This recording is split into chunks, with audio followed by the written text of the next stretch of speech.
Some men enter history because of what they accomplished, and others because of what they failed to accomplish, yet came terrifyingly close. In the autumn of 1941, with winter crawling toward the heart of Russia and German tanks grinding forward in a storm of dust and hunger, one man stood at the tip of the spear. His name was Fedor von Bock, a Prussian aristocrat, a rigid, disciplined field marshal, a believer in duty above doubt. While others argued, hesitated, or crumbled under Hitler's chaotic leadership, von Bock drove his soldiers toward one single, impossible objective: Moscow. He came closer than any German commander would ever come, and because of that, his name became tied to the most dangerous, almost, in modern history.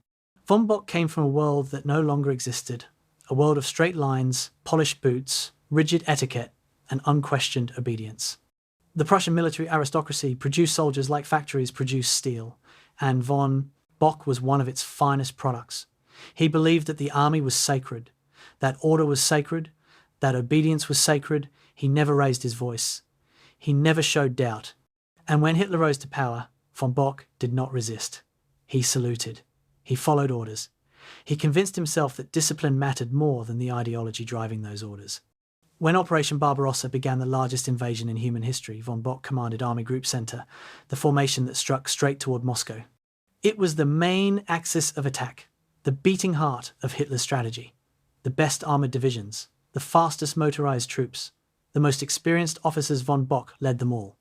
In the first weeks of the invasion, his forces achieved encirclements so massive that entire Soviet armies ceased to exist. Dust clouds followed the movement of panzers across the plains. Soviet infantry fled in chaos. Roads collapsed under the weight of retreat. Von Bock moved forward, like a machine, relentless, measured, unstoppable. Behind the headlines of victory, however, lay a darker truth. Civilians were caught between advancing German columns and retreating Soviet troops. Einsatzgruppen followed in the wake of the army, leaving mass graves in forests and ravines.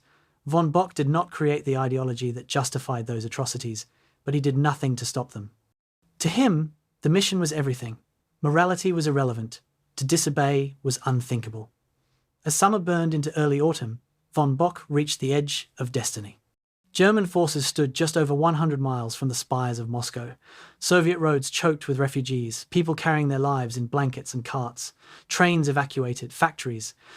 Government archives were packed into crates. Stalin prepared to abandon the city. Panic spread through the streets. For a terrifying moment, it looked as though Germany would take Moscow before winter arrived. Von Bock demanded everything. More fuel, more ammunition, more tanks, more men. He believed victory was within his grasp, but Hitler intervened, a fatal decision. Rather than striking Moscow directly, Hitler redirected von Bock's armoured forces south toward Ukraine. He wanted resources: wheat, coal, oil. Von Bock begged him to reconsider. Hitler refused. And in a single command, the momentum toward Moscow collapsed. Weeks were lost. The weather turned. Winter finally arrived, not a gentle snowfall, but a wall of ice. Temperatures plunged so low that diesel froze solid in fuel lines, machine guns jammed, and boots hardened into ice. Soldiers wrapped themselves in curtains stolen from peasant houses because winter clothing had never been issued. Von Bock drove them forward regardless. He believed that momentum was more important than survival. And for a moment, it worked. On the outskirts of Moscow, German troops could see the faint glow of the city on the horizon. They were so close that reconnaissance patrols reported reading signs in Cyrillic from the road. Soldiers believed they would be home for Christmas. Then the Red Army counterattacked. Fresh Soviet divisions, brought from Siberia, crashed into exhausted German troops like an iron avalanche. Siberian soldiers wore white camouflage suits and carried rifles with steady hands. Their gun barrels did not freeze. Their clothing did not fail. Their morale did not break. They pushed von Bock's forces not just away from the city, but into a desperate retreat. The advance toward Moscow became a retreat from Moscow. The dream turned into nightmare. Hitler blamed von Bock blamed Hitler. History blamed both. He was dismissed, quietly, without ceremony. A field marshal who had come within reach of Russia's heart was cast aside like a failed tool. In the final years of the war, von Bock tried to warn Hitler that the war was lost. Hitler ignored him.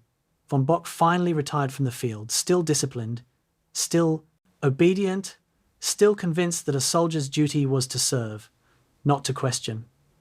After the war, he did not face trial. Fate caught up with him in a different way. While travelling on a civilian road with his family, a British fighter accidentally strafed his car. The vehicle burst into flame. Fedor von Bock, the man who almost took Moscow, died on the side of a road as a civilian casualty of the very war he helped unleash. History does not remember him as a hero, it remembers him as a warning. Discipline without conscience is not loyalty. Obedience without judgment is not virtue. A soldier who follows orders blindly can lead a nation into ruin. Tonight, we return to that frozen road, toward Moscow, to the tank engines running dry, to the breath that turned to frost, to the moment when one man discovered that obedience has a cost. This is the entire history of Fedor von Bock, the field marshal who almost took Moscow and the man who learned too late that unquestioning loyalty can destroy everything. Before we begin, take a moment.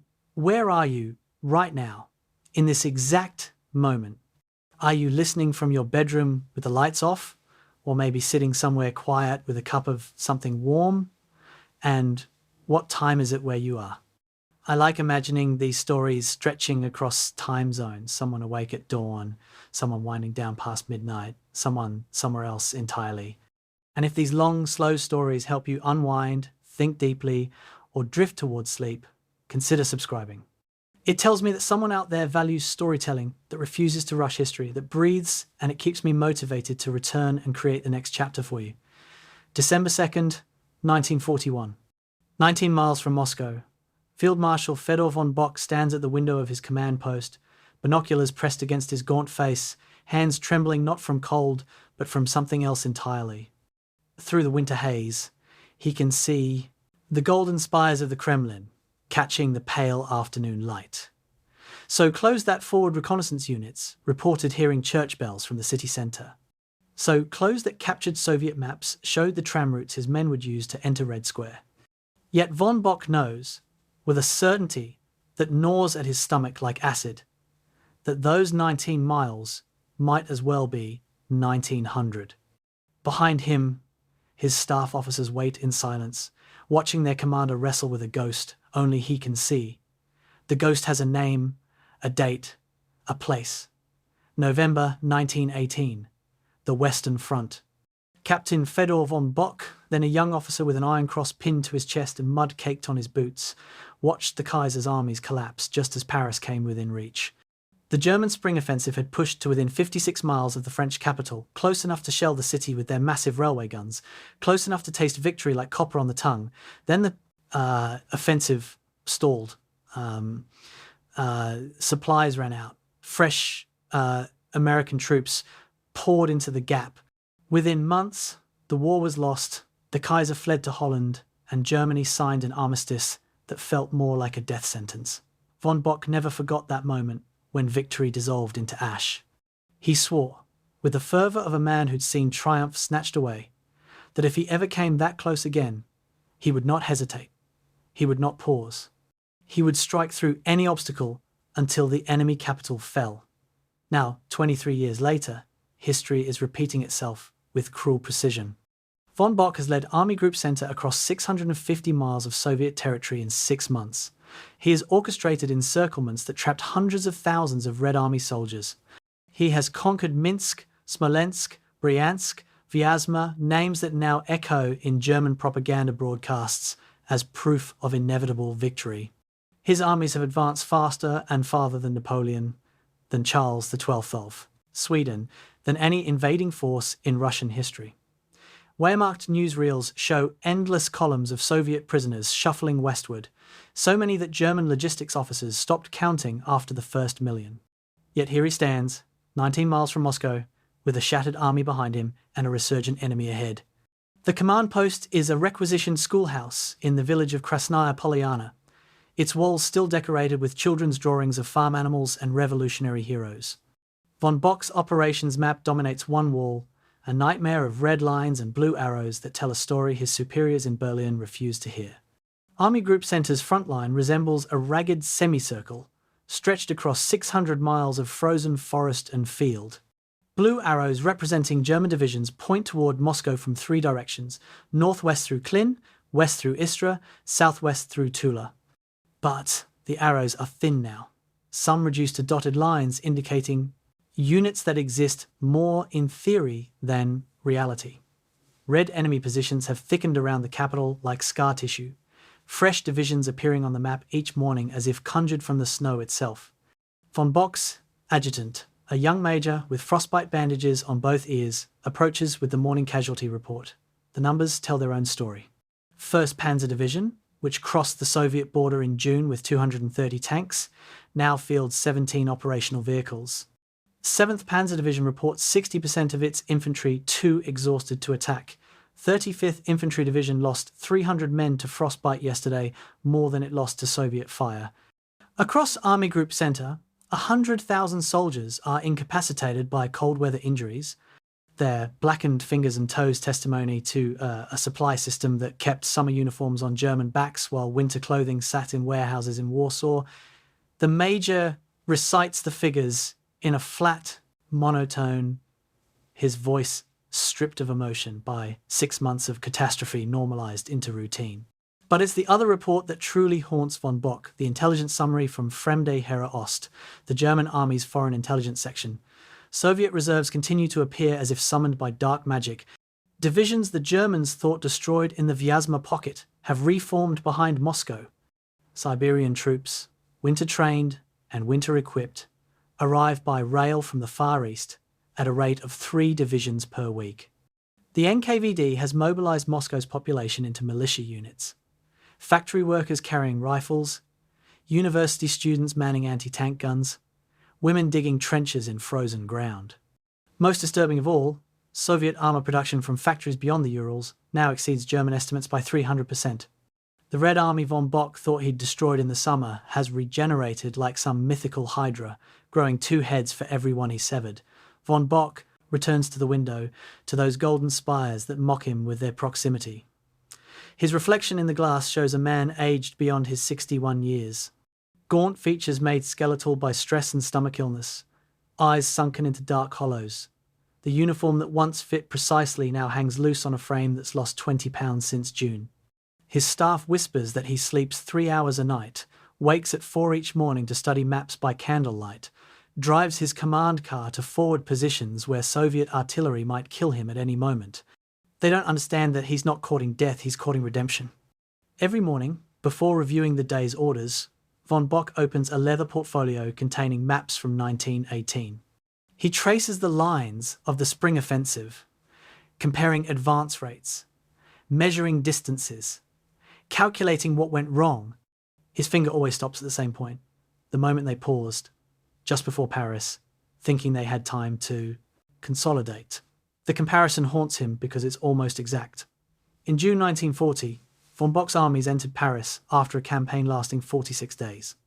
He stood on the Champs-Élysées, accepted the surrender of French generals in the same railway car where Germany had signed the armistice 22 years earlier, and felt the ghost of 1918 finally exorcised. France, the nation that had humiliated Germany, carved up its territory, imposed crushing reparations, fell in 6 weeks. Von Bock thought he'd learnt the lesson. Speed, aggression, refusing to pause even when logistics screamed for consolidation. When Hitler ordered the invasion of the Soviet Union, von Bock approached it with the same doctrine: blitzkrieg, lightning war, encircle the enemy, advance before they can recover. Never ever stop with the objective in sight. Yet Russia has not cooperated with German theories. The Red Army did not collapse after Minsk, despite losing 300,000 prisoners. It did not surrender after Smolensk, despite another 300,000 casualties. It did not break after Kiev, despite the largest encirclement in military history, trapping 665,000 soldiers. Each victory simply revealed another Soviet army behind it, like a matryoshka doll of military resilience. Von Bock's own doctrine, speed above all else, has driven his forces into exhaustion. The same aggressive instinct that won him Paris may be destroying him at Moscow. But what choice does he have? To pause is to repeat 1918. To continue is to march his men into conditions that kill them as surely as Soviet bullets. The winter sun is setting, barely 3:30 in the afternoon at this latitude, painting the snow orange and purple. Von Bock dismisses his staff with a curt gesture. Alone, he opens his personal diary, a leather-bound journal he's kept since the war began, entries written in his precise, aristocratic script. He writes, slowly, choosing each word with the care of a man who knows historians may someday read these pages. We stand at the gates, he writes, just as we did 23 years ago. The Führer demands we continue. My officers report their men are finished. The enemy grows stronger by the day. Yet what choice remains but to attack? To withdraw is unthinkable. To pause is to guarantee defeat. So we advance, not because victory is certain, but because the alternative is to watch the ghost of 1918 become flesh once more. He closes the diary, extinguishes the candle, and stares into the gathering darkness, where Moscow's lights are beginning to flicker like distant stars, unreachable, beautiful, mocking. 19 miles. It might as well be the distance to the moon. Potsdam, Prussia, September 1898. An 18-year-old boy with aristocratic features and a ramrod straight spine stands at attention in the courtyard of the Prussian Cadet Corps, knowing his entire future will be determined in the next 6 months. Fedor von Bock belongs to a military family that traces its service to the Teutonic Knights of the 13th century, 700 years of von Bocks dying on battlefields from the Baltic to Bavaria. His father, Moritz von Bock, is a Prussian general. His grandfather fought in the wars of unification that created Germany. The weight of that lineage sits on young Fedor's shoulders like plate armor, magnificent and suffocating in equal measure. Around him, 90 other cadets stand frozen in identical poses, waiting for the commandant to begin the speech that will transform them from boys into officers of the Imperial German Army. The Prussian military system of the late 19th century is the most sophisticated war machine in Europe, perhaps in human history. While other nations rely on aristocratic connections or purchased commissions to create officers, Prussia has developed something approaching a science of warfare. The General Staff Academy in Berlin operates like a monastery, devoted to the god of battle, where the brightest military minds study campaigns from Alexander to Napoleon, reducing warfare to mathematical principles and teachable doctrine. Young cadets learn to read terrain like text, to calculate artillery trajectories in their heads, to move divisions across maps with the precision of chess masters. They study Kriegspiel war games played with miniature soldiers on sandbox tables where mistakes cost only pride, not lives. But the underlying philosophy is deadly serious. War is not an art, but a craft, subject to study, practice, and perfection. Von Bock excels at this craft with the intensity of someone who has no choice but to excel. His instructors note his photographic memory for maps, his ability to recite supply requirements for an infantry division without consulting notes, his cold analytical mind that can assess battlefield situations without emotional interference. He graduates near the top of his class in 1901 and receives his commission as a lieutenant in the 5th Foot Guards, one of Prussia's most prestigious infantry regiments.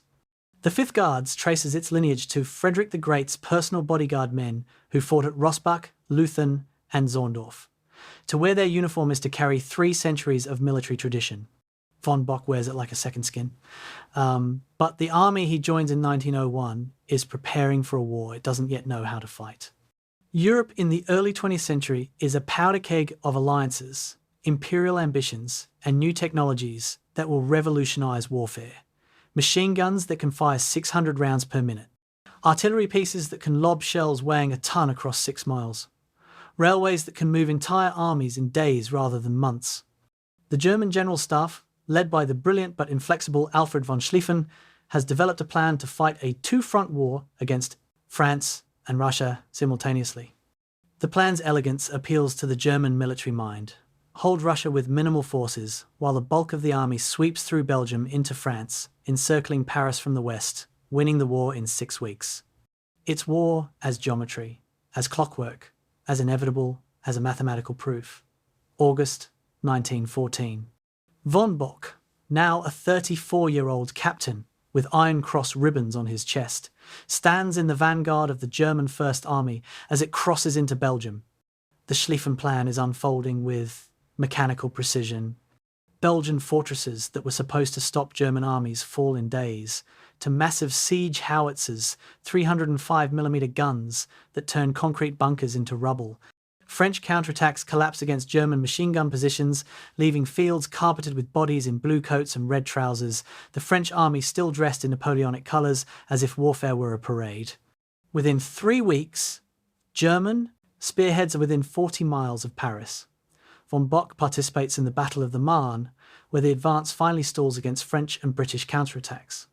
What was supposed to be a war of movement becomes a war of trenches, of barbed wire, of artillery bombardments that turn the landscape into a moonscape.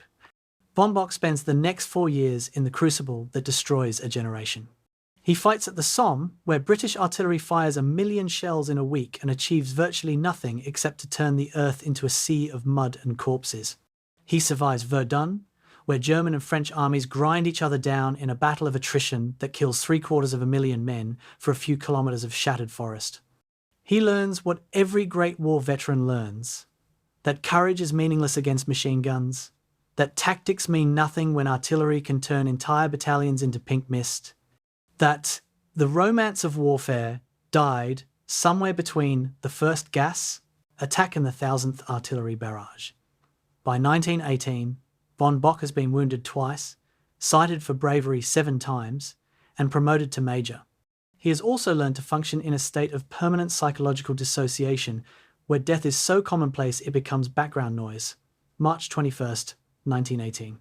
The Spring Offensive Kaiserschlacht, the Kaiser's Battle, Germany's last desperate gamble to win the war before American troops arrive in decisive numbers. Von Bock is part of the initial assault, watching as German stormtroopers, specially trained infiltration units, punch through British lines using new tactics that bypass strong points rather than attacking them directly. For 6 weeks, it works.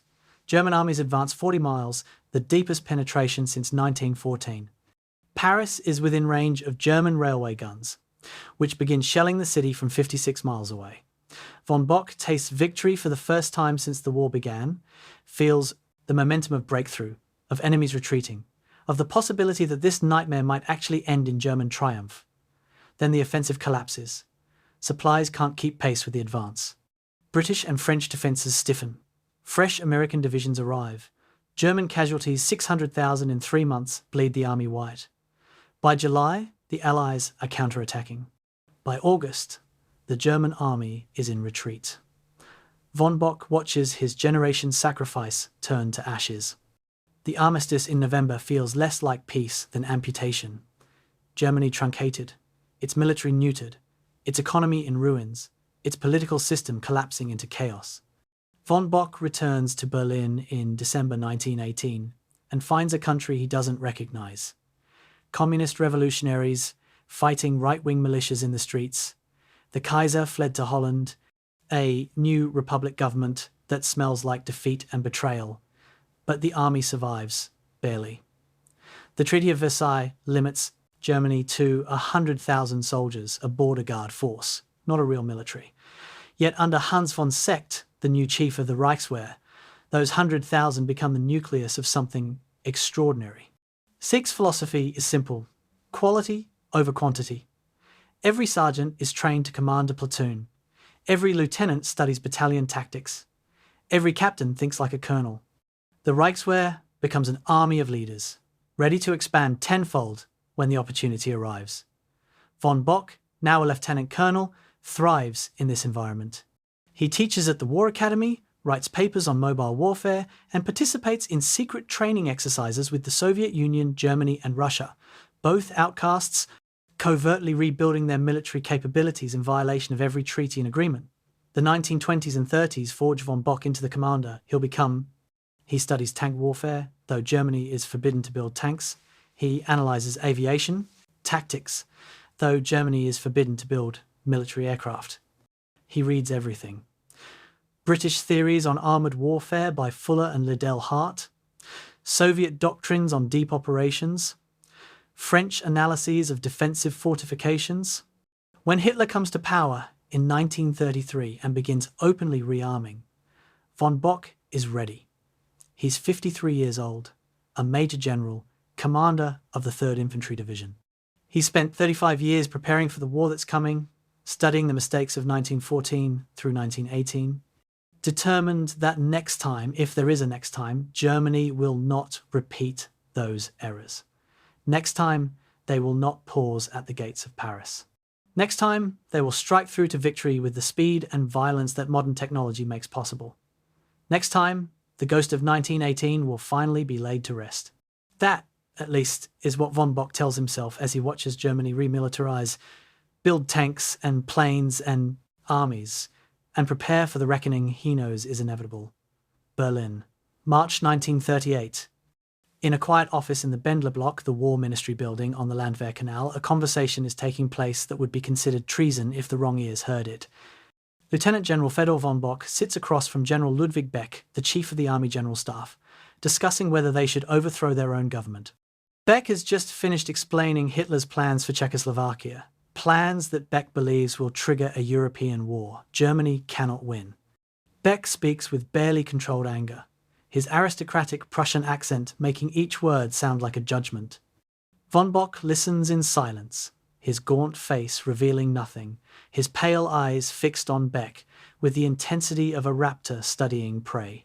When Beck finishes his proposal for military resistance, von Bock responds with a single sentence that defines his entire relationship with the Nazi. "I am a soldier, not a politician." The paradox of Fedor von Bock is the paradox of the Wehrmacht itself, how men trained in honor, duty, and professional competence became instruments of history's most criminal regime. Von Bock is not a Nazi. He never joins the party. He refers to Hitler privately as the Bohemian Corporal, a cutting reference to Hitler's Austrian origins and enlisted rank. He views the SS with aristocratic contempt, considering them jumped-up thugs in black uniforms.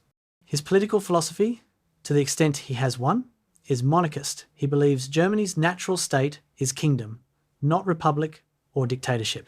Yet when Hitler orders him to invade Poland, von Bock obeys. When Hitler demands brutal occupation policies, von Bock implements them. When Hitler's war crimes become undeniable, von Bock continues serving. Understanding von Bock requires understanding the Prussian military tradition he embodies. Prussian officers are not trained to question civilian authority, they're trained to execute orders with maximum efficiency.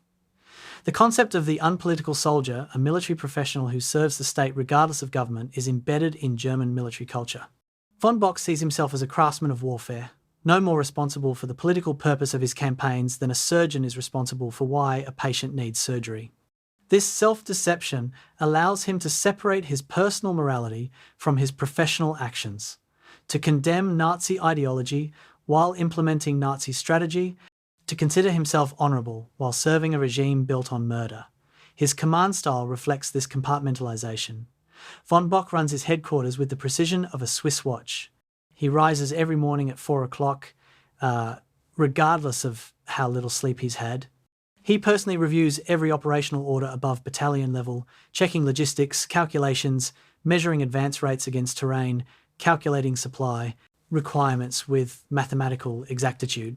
He eats from soldiers' mess tins, sleeps in requisitioned buildings rather than commandeered mansions, and frequently drives his command car to forward positions where enemy fire is a real possibility. His staff officers describe him as demanding, humourless, and absolutely focused. He never jokes, rarely smiles, and treats social interaction as an irritating distraction from the serious business of warfare. But beneath the ice runs a current of something darker. Von Bock's diary, written throughout the war and later seized by Allied forces, reveals a man in constant internal conflict. He records his contempt for Hitler's strategic meddling, his frustration with SS atrocities, his rage at party officials interfering with military operations. Yet he also records his acceptance of brutal occupation policies, his implementation of the Commissar Order, which mandated executing captured Soviet political officers, and his knowledge of mass killings occurring behind his front lines. The diary entries read like a man trying to convince himself he's still honourable while participating in dishonour, still professional while enabling murder. His relationship with subordinates is equally complex. Panzer commanders like Guderian and Hoth respect von Bock's operational competence but chafe under his micromanagement. Von Bock wants to control everything. The timing of attacks, the routes of advance, even the deployment of individual divisions. He trusts tanks and motorized infantry to execute breakthroughs, but insists on personally approving every major movement. This creates tension with aggressive commanders who want freedom to exploit opportunities. Guderian especially clashes repeatedly with von Bock, the panzer pioneer frustrated by the aristocratic infantry general who won't let him off the leash. Yet von Bock's caution is sometimes justified when Guderian overextends at Smolensk. It's von Bock who stabilizes the situation. Von Bock's physical presence reinforces his emotional coldness. He's rail-thin, almost skeletal, with sharp features that look carved from granite. His uniform fits perfectly, every button polished, every crease precise. He never removes his peaked cap in the field, even under artillery fire. Soldiers who see him describe a walking corpse, pale skin, sunken eyes, the look of a man already dead but too stubborn to lie down. His staff officers nickname him Der Sturber, the dying one, for his melancholic demeanour and chronic stomach problems. The illness is stress-induced, a physical manifestation of internal contradictions he refuses to acknowledge. The moral paradox crystallizes in von Bock's response to atrocities. When Einsatzgruppen SS death squads operate behind his lines in Russia, executing Jews, communists, and partisans by the thousands, von Bock issues orders restricting their movements through his operational area. Not because he objects morally, but because they clog roads and consume supplies his armies need. When subordinates report mass executions, von Bock responds with bureaucratic detachment. Those are political matters, outside military jurisdiction, not his concern.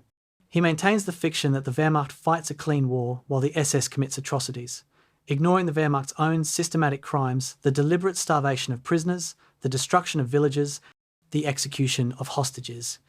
Yet von Bock is not simply evil or simply good, he's the banality of competence in service to monstrosity. He genuinely believes in concepts like military honour, officer integrity, and professional duty. He despises corruption, incompetence, and political interference. Had he served a different regime, in a different war, he might be remembered as a brilliant operational commander who pushed warfare's boundaries. Instead, he's remembered, when remembered at all, as a man who embodied German military culture's fatal flaw, the belief that professional excellence absolves one of moral responsibility, that serving skillfully is justification enough, regardless of what one serves. Watching von Bock command is watching this paradox in action. He orchestrates battles with artistic brilliance, timing, coordination, tempo, all precisely calculated. He destroys enemy armies with geometric elegance. He conquers nations with mathematical precision. And he does all of this in service of a regime bent on genocide, enslavement, and domination, never quite admitting to himself what he's enabling. The compartmentalization is so complete that he can write in his diary about Hitler's strategic incompetence on one page, then execute Hitler's orders with absolute loyalty on the next. He can express private contempt for Nazi ideology while implementing policies that advance Nazi goals. He can consider himself an honourable officer while commanding an army group that leaves a trail of devastation and death across Eastern Europe. By 1941, von Bock is 61 years old, a field marshal, commander of Army Group Center, the most powerful military formation on the Eastern Front. He has conquered Poland in 18 days, France in 46. He is about to launch the largest invasion in history, commanding nearly 2 million men across a front 600 miles wide. And he still believes, with the certainty of a man who's never seriously questioned his assumptions, that he's simply a professional soldier executing his duty. The contradictions between honour and complicity, between competence and criminality, between personal morality and collective guilt, never quite penetrate his self-image. Fedor von Bock is a paradox wrapped in a uniform, walking toward Moscow with the confidence of a man who's convinced himself that his hands remain clean no matter what blood his orders spill. September 1st, 1939. 4:45 in the morning, along the Polish border, from the Baltic Sea to the Carpathian Mountains, 3,000 German guns open fire simultaneously. the concussion rolling across the landscape like thunder, shattering the pre-dawn silence of villages where Polish farmers are just stirring from sleep. Field Marshal Fedor von Bock stands in his command post on the East Prussian side of the frontier, watching his operational map transform as reports flood in. Army Group North, 630,000 men, 2,800 tanks, 1,200 aircraft is crossing into Poland with the precision of a surgical blade. Von Bock has choreographed every detail: which units cross where, which roads they'll use, which objectives they'll seize by nightfall. It's warfare, as ballet, as mathematics, as clockwork precision. Within 90 minutes, the Polish corridor, the strip of territory separating East Prussia from the rest of Germany, is being pinched off at both ends. The invasion plan is elegant in its simplicity and devastating in its execution. Von Bock's army group will drive south from East Prussia and west from German Pomerania, meeting near Warsaw to trap Polish armies in a massive encirclement. From the south, Rundstedt's Army Group South will push northeast, completing a second encirclement. The Polish army, over 1 million men, reasonably well trained, defending their homeland, has mobilized along the border, exactly where German doctrine wants them. Polish commanders, remembering 1914, expect a repeat of the Great War, initial battles along the frontier, then a slow grinding advance. They have no idea they're about to experience something new: blitzkrieg, lightning war, a form of warfare that moves faster than armies have moved since Napoleon's forced marches. The first Polish soldiers to encounter von Bock's offensive don't believe what they're seeing. Waves of German aircraft, Stukas, Heinkels, Dorniers appear overhead, bombing railways, supply depots, communications centres. Then the tanks arrive: Panzer Is and IS, light vehicles carrying machine guns and 20mm cannons, followed by Panzer IS and IVs, the heaviest German armour. The tanks don't stop to fight. They bypass Polish strongpoints, race for bridges and road junctions, create chaos in Polish rear areas. Behind the panzers come motorised infantry in trucks and half-tracks, then regular infantry divisions marching on foot. The entire German war machine functions like an organism, each element supporting the others, moving at speeds the Poles can't match. Von Bock's operational concept is called Kesselschlacht Cauldron Battle. The idea is to encircle enemy armies and destroy them in pockets, rather than pushing them back in linear battles. Panzer divisions and motorised infantry create the encirclement, moving deep into enemy territory to seal the trap. Infantry divisions follow, tightening the ring, compressing the pocket, eliminating resistance. It's a concept the Germans refined in war games and exercises throughout the 1930s. But Poland is the first full-scale test. Von Bock watches his map with the focus of a chess master, watching a game unfold exactly as planned. By September 3rd, Prussian and Pomeranian forces have linked up, creating the first major pocket. By September 8th, German spearheads have reached Warsaw's outskirts, 200 miles from where they started, in 7 days. But Poland fights back with desperate courage that surprises German planners. The Polish Poznan army launches a counterattack at the Bzura River, trying to break through to Warsaw, catching German forces off balance. For 3 days, September 9th through 12th, the battle rages along the Bzura, the largest engagement of the campaign. 70,000 Polish soldiers attack westward, briefly threatening German supply lines. Von Bock responds with characteristic ruthlessness, pulling forces from the Warsaw advance, concentrating artillery and aircraft against the Polish breakthrough. German tactical air power proves decisive. Stuka dive bombers equipped with sirens called Jericho trumpets terrorize Polish formations, their screaming dives shattering unit cohesion before they drop their bombs. By September 16th, the Bzura pocket is crushed. 170,000 Polish soldiers surrender, the largest single haul of prisoners in the campaign. Von Bock tours the battlefield afterward, his staff car threading through columns of exhausted, hollow-eyed POWs stretching for miles. The landscape is scorched, villages burning, dead horses. The Polish army still relies heavily on horse-drawn transport bloating in the September heat. Von Bock's face reveals nothing as he reviews the destruction his orders created. His diary entry that night is clinical: Bzura pocket eliminated, casualties acceptable, advance on Warsaw to resume tomorrow. No reflection on the human cost, the destroyed lives, the families torn apart. Just operational analysis, as if the campaign were a problem set at the War Academy. The assault on Warsaw reveals the campaign's darker aspects. Polish forces defending the capital fight with ferocity born of defending home soil. German forces respond with overwhelming firepower. Artillery bombards civilian neighborhoods. Luftwaffe raids set the city ablaze.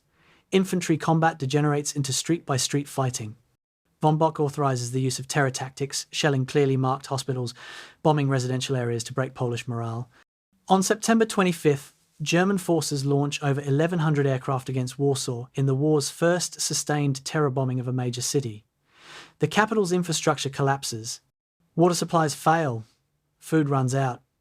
Fires rage, uncontrolled through historic neighborhoods. September 27th, Warsaw surrenders. 140,000 Polish soldiers lay down their arms. Von Bock enters the ruined city on October 5th, riding in the victory parade as German forces march through streets still smouldering from bombardment. He stands on a reviewing platform, watching his regiments pass, their precision contrasting with the devastation surrounding them. Polish civilians watch from ruins, faces blank with shock and despair. Von Bock appears unmoved. His mind is already on the next campaign, the next objective. Poland is finished, conquered in 36 days, less than 6 weeks from invasion to capitulation. The statistics tell a story of unprecedented military efficiency. German casualties, 48,000 killed, wounded, or missing. Polish casualties, 200,000 military dead or wounded, 690,000 captured. Civilian deaths, over 100,000, mostly from bombing and artillery. But numbers only hint at the campaign's significance. Poland demonstrates that blitzkrieg works, that modern technology, properly coordinated, can achieve decision at speeds no previous era of warfare imagined. Tank divisions moving 50 miles per day. Encirclements forming in days rather than weeks. Enemy armies destroyed before they can retreat or reorganize. It's warfare revolutionized, and von Bock has just conducted its masterpiece demonstration. But Poland also plants seeds of future catastrophe. The ease of victory convinces German commanders that their doctrine is invincible, that any enemy can be crushed by the same methods. The brutal occupation that follows executions, deportations, ghettoization demonstrates that this is not a normal war, but something darker. Von Bock presides over the initial occupation phase, issuing orders that blur the line between military necessity and war crime. His directive of September 7th establishes collective punishment policies. Villages supporting partisans will be burned. Hostages will be shot. Entire communities will be held responsible for individual resistance. He justifies this as counter-insurgency doctrine necessary to pacify occupied territory. But the policies create hatred that will metastasize into the partisan war that later cripples German logistics in Russia. Von Bock, watching Poland burn, doesn't realize he's creating the template for his own eventual defeat. Success so swift and brutal that it teaches all the wrong lessons. Victory so complete that it breeds fatal overconfidence.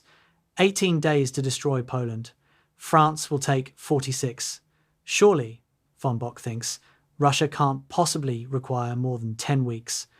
The ghost of 1918 seems exorcised forever. That conviction, more than any single tactical decision, dooms everything that follows. May 10th, 1940. Dawn breaks over Belgium and Holland. Field Marshal von Bock, commanding Army Group B, unleashes the northern prong of Fall Gelb Case Yellow, the invasion of France and the Low Countries. 78 German divisions pour across the Belgian and Dutch borders, exactly where Allied intelligence expected the main German thrust. British and French forces, executing their carefully prepared Plan D, rush north into Belgium to meet what they believe is the decisive battle. Von Bock's tanks smash through Belgian border defences, his Stukas bomb Rotterdam into submission, his infantry overruns Dutch frontier positions. Everything proceeds as planned. Except von Bock knows something the Allies don't. He's the decoy. The real attack, Rundstedt's Army Group A, with its concentrated panzer divisions, is at this very moment threading through the supposedly impassable Ardennes forest to the south, aiming for the hinge between French and British forces. Von Bock's mission is to fix Allied attention in Belgium while the killing blow develops elsewhere. The plan's audacity approaches recklessness. Erich von Manstein, architect of the Sichelschnitz-Sichelcut strategy, proposed placing Germany's main armoured force in the Ardennes, precisely because it seemed impossible. Forests, narrow roads, steep valleys, terrain that doctrine says is anti-tank. But Manstein calculated that Allied commanders would make the same assumption, leaving the Ardennes lightly defended. If Rundstedt's panzers could get through the forests and cross the Meuse River before French reserves arrived, they could race to the Channel coast, cutting the Allied armies in two. Von Bock's Army Group B would be the Matador's Cape, drawing the bull's charge while the sword Rundstedt's armour struck the killing blow. Von Bock executes his part with theatrical precision. His forces smash into Belgian defences with maximum violence, creating the impression of Germany's main effort. The Belgian fortress of Eben-Emael, considered impregnable, falls in 30 hours to German paratroopers using shaped charges and flamethrowers, a demonstration of combined arms innovation that stuns Allied observers. Dutch forces, attempting to flood defensive lines, find German engineers, have anticipated the tactic, positioning assault boats and bridging equipment to cross water obstacles. The Dutch government flees to London after 5 days. Belgian forces retreat toward Antwerp and Brussels. British and French armies rush northward, exactly as German planners hoped. Then, on May 13th, reports reach von Bock that confirm Rundstedt's breakthrough. Guderian's Panzer Corps has crossed the Meuse at Sedan, punching through French defences thought impenetrable. Within 48 hours, German armour is racing westward across open country, moving faster than Allied headquarters can track. Von Bock's operational map suddenly makes sense. The Allied armies are being drawn into a trap. While they face von Bock in Belgium, Rundstedt is cutting behind them, racing for the sea. If Rundstedt reaches the Channel, the British Expeditionary Force and France's best armies will be trapped in a pocket with their backs to the ocean. Von Bock's role shifts from primary attacker to anvil. His job now is to hold Allied forces in place, preventing them from retreating south before Rundstedt's hammer falls. His armies push into central Belgium, engaging British and French forces in grinding battles around Brussels and Antwerp. These fights lack the spectacular breakthroughs of Pole and Allied forces, are better trained, better equipped, fighting on prepared ground. But von Bock doesn't need spectacular success. He just needs to keep the Allies focused northward while catastrophe develops behind them. May 20th. Guderian's lead tanks reach Abbeville on the Channel coast. The sickle cut is complete. Allied armies in Belgium, over 40 divisions, more than 1 million men are now trapped in a pocket, stretching from the Channel to the Ardennes. The British Expeditionary Force, France's First Army, Belgian forces all are cut off from their supply bases, surrounded on 3 sides. Von Bock's forces press from the east. Rundstedt's Panzer Corridor blocks the south. The Channel seals the north and west. It's Poland repeated on a grander scale, the Kesselschlacht doctrine applied to an entire theatre of war. Then Hitler intervenes with one of history's most controversial decisions. On May 24th, with British forces retreating toward Dunkirk and German panzers poised to cut off the evacuation, Hitler orders the armour to halt. The reasons remain debated. Goering's promise that the Luftwaffe alone can destroy the trapped armies, Hitler's fear that tanks will be lost in Flanders swamps, his desire to preserve armour for the second phase of the French campaign. Whatever the cause, von Bock watches in frustration as his chance to annihilate the British army evaporates. For 3 days, the halt order stands. British and French forces use the reprieve to establish a defensive perimeter around Dunkirk and begin evacuating troops across the Channel. When the order finally lifts on May 27th, von Bock's forces attack the Dunkirk pocket with everything available. Artillery pounds the beaches, Stukas bomb the port facilities and crowded piers where troops wait for rescue. Infantry assaults the perimeter defences. But the delay has allowed the Allies to organise a coherent defence, and British tenacity turns Dunkirk into a killing ground. Von Bock's diary entries from late May reveal his frustration. The pocket is collapsing too slowly. British evacuation ships are removing thousands of troops daily. What should have been a decisive annihilation is becoming an escape. June 4th. The Dunkirk evacuation ends. 337,000 Allied troops, 226,000 British, 111,000 French have escaped to England. Von Bock's forces have captured or killed another 40,000 and seized vast quantities of equipment. But the British Army's core has survived, evacuated to fight another day. Von Bock understands the implications immediately. Britain will remain in the war. The hope of a negotiated peace after France's fall has evaporated. Germany will face a long war, exactly the scenario Schlieffen and his successors tried to avoid, but there's no time for recrimination. The second phase of Vorgelb begins June 5th. Von Bock's army group, reinforced and rested, drives south into France proper. French resistance is collapsing. The loss of 40 divisions in Belgium has shattered the army's cohesion. German forces cross the Somme and Aisne rivers with minimal resistance. Paris is declared an open city to avoid destruction. On June 14th, von Bock's forces enter the French capital. The field marshal who watched victory slip away in 1918 has finally achieved what his generation could not. German soldiers marching down the Champs-Élysées, past the Arc de Triomphe, into the heart of the nation that humiliated Germany 22 years earlier. Von Bock's moment of triumph is characteristically austere. He doesn't participate in victory, celebrations, or photo opportunities.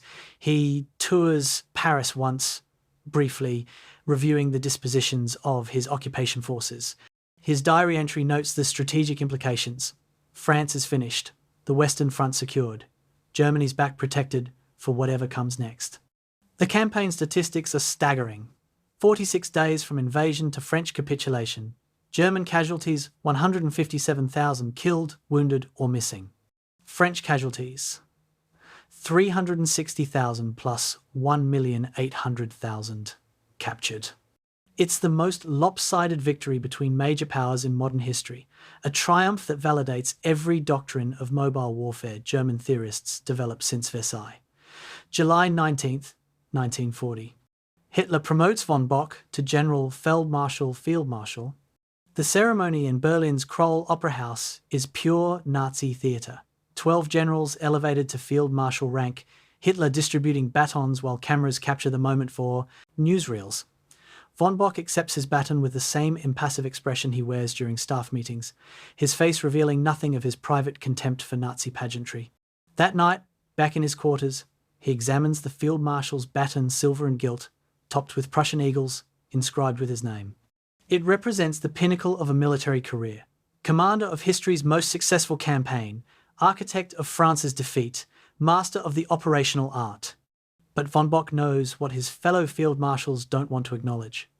Britain remains undefeated, invasion across the Channel looks increasingly unlikely, and Hitler's eyes are already turning eastward, toward Russia. The ghost of 1918 isn't exorcised, it's simply waiting for the next campaign, the next near victory that might turn to ash. Von Bock places the baton in its case and opens his maps of Eastern Europe, beginning the planning that will define his legacy and destroy his army. December 18th, 1940. Führer headquarters, the Reich Chancellery in Berlin. Adolf Hitler signs Directive Number 21, the operational order that will unleash the largest invasion in human history.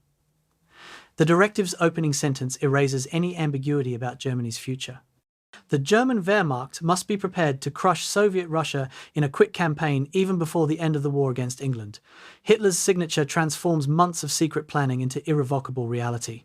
Copies are distributed to 3 men who will execute the invasion.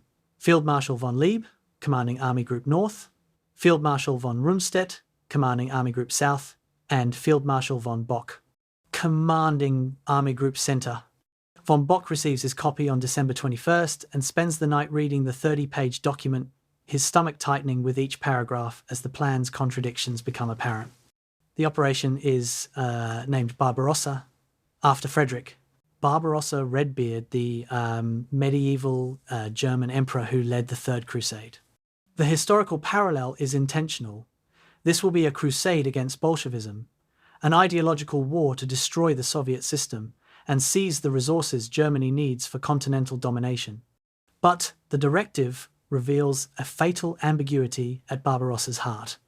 The stated objective is to destroy the Red Army west of the Dvina-Dnieper river line, preventing Soviet forces from retreating into Russia's vast interior. Yet, the directive also emphasizes 3 specific geographic objectives: Leningrad in the north, Moscow in the center, Ukraine in the south. The ambiguity will haunt every subsequent decision. Should German armies prioritize destroying enemy forces or capturing terrain? The directive doesn't clarify, leaving resolution to future debates between Hitler and his generals. February 3rd, 1941. The Zossen military complex south of Berlin, where the German General Staff conducts war games to test Barbarossa's feasibility. Von Bock participates in these Kriegspiel exercises with mounting concern. The game scenarios reveal Soviet numerical superiority. German intelligence estimates 190 Soviet divisions in Western Russia, with more in reserve. German attacking forces will field 153 divisions, achieving local superiority only through concentration and surprise. The Wargames timeline assumes German forces will reach the Dwina-Dnieper line in 4 weeks, Moscow in 8 to 10 weeks. Victory must come before autumn mud season October, when Russian roads become impassable. Everything depends on speed, on achieving breakthrough and encirclement faster than the Soviets can respond. Von Bock raises the obvious objection during the post-game analysis. The distances involved dwarf anything Germany has attempted. East Prussia to Moscow is over 600 miles. German-Soviet border to the Dwina-Dnieper line is 300 miles. Even if German forces advance at Poland's rate 20 to 30 miles per day, Moscow is 2 to 3 weeks beyond the Dwina-Dnieper objective. And those calculations assume perfect conditions, no Soviet resistance, no logistics problems, no weather delays. Von Bock's presentation to the assembled generals is characteristically blunt. The timeline is optimistic. Soviet resistance will be fiercer than Poland or France. The distances will strain our logistics beyond anything we've experienced. We may reach Moscow, but can we sustain operations that far from our supply bases? The debate that follows exposes deep divisions in German strategic thinking. Some officers, noting Soviet performance in the Finnish Winter War of 1939 through 40, argue the Red Army is a paper tiger, poorly led, recently purged of its best commanders, reliant on obsolete tactics. Others, including von Bock, caution that Soviet industrial capacity and population reserves make this fundamentally different from fighting Poland or France. Hitler's own view shifts depending on his audience. Sometimes he emphasizes destroying the Red Army, sometimes he prioritizes capturing Leningrad or Ukraine's resources. The inconsistency guarantees future paralysis when operational decisions require clear strategic guidance. March 30th, 1941. A conference that will stain every German officer present with complicity in war crimes. Hitler addresses commanders slated for the Eastern Front, explaining that Barbarossa will be a war of annihilation, not a conventional conflict. The SS will operate in occupied territories, executing communist officials and Jews. Wehrmacht forces will implement the Commissar order. Captured Red Army political officers are to be shot immediately, not treated as prisoners of war. Partisans and guerrillas will be executed without trial. Soviet cities that resist will be destroyed. Hitler's language is explicit. This is a racial war, a fight to the death between Germanic civilization and Judeo-Bolshevism. Von Bock listens to Hitler's rant with his customary impassive expression. His diary entry that night reveals his response. The Führer's political instructions are harsh but necessary given the nature of Bolshevism. Execution of commissars may prove counterproductive by stiffening enemy resistance. But these matters are outside military competence. It's the same moral compartmentalization von Bock has practiced since 1939, acknowledging criminal orders while implementing them, questioning tactics while accepting strategy, maintaining the fiction of professional duty while enabling atrocity. He will distribute the Commissar order to his subordinates without protest, his complicity complete even as he privately considers himself an honourable officer. By June, Army Group Center has assembled along the Soviet frontier in occupied Poland. The force von Bock commands is staggering, 50 divisions, including 9 panzer and 6 motorized infantry divisions. Nearly 2 million men, 14,000 artillery pieces, 1,700 tanks, 1,200 aircraft assigned to support his advance. 2 panzer groups, Hoth's 3rd Panzer Group in the north, Guderian's 2nd Panzer Group in the south, will execute the breakthrough, racing deep into Soviet territory to encircle Red Army forces before they can retreat. Infantry armies will follow, reducing pockets and securing flanks.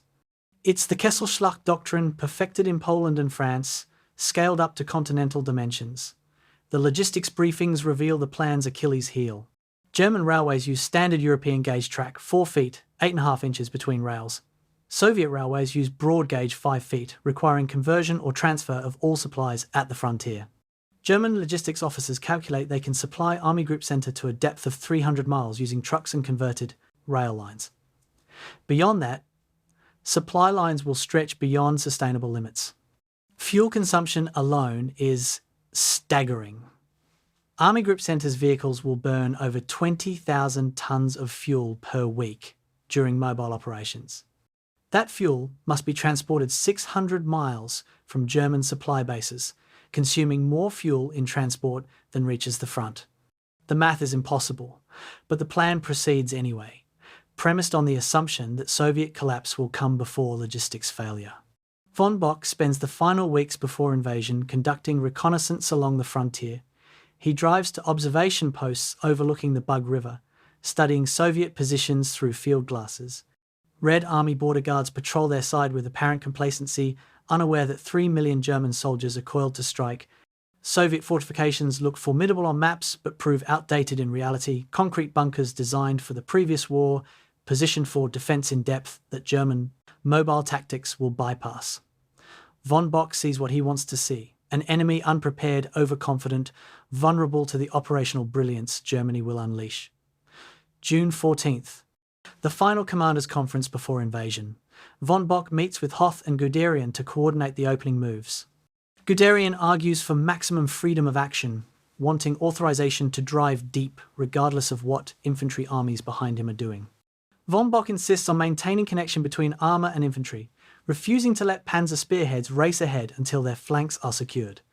The tension between these two commanders, von Bock's methodical caution versus Guderian's aggressive improvisation, will define Army Group Center's campaign.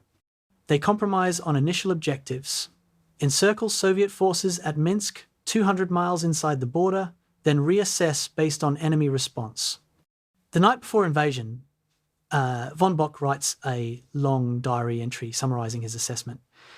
He notes the force ratio, German superiority in training, equipment and doctrine, offset by Soviet numerical advantage and territorial depth.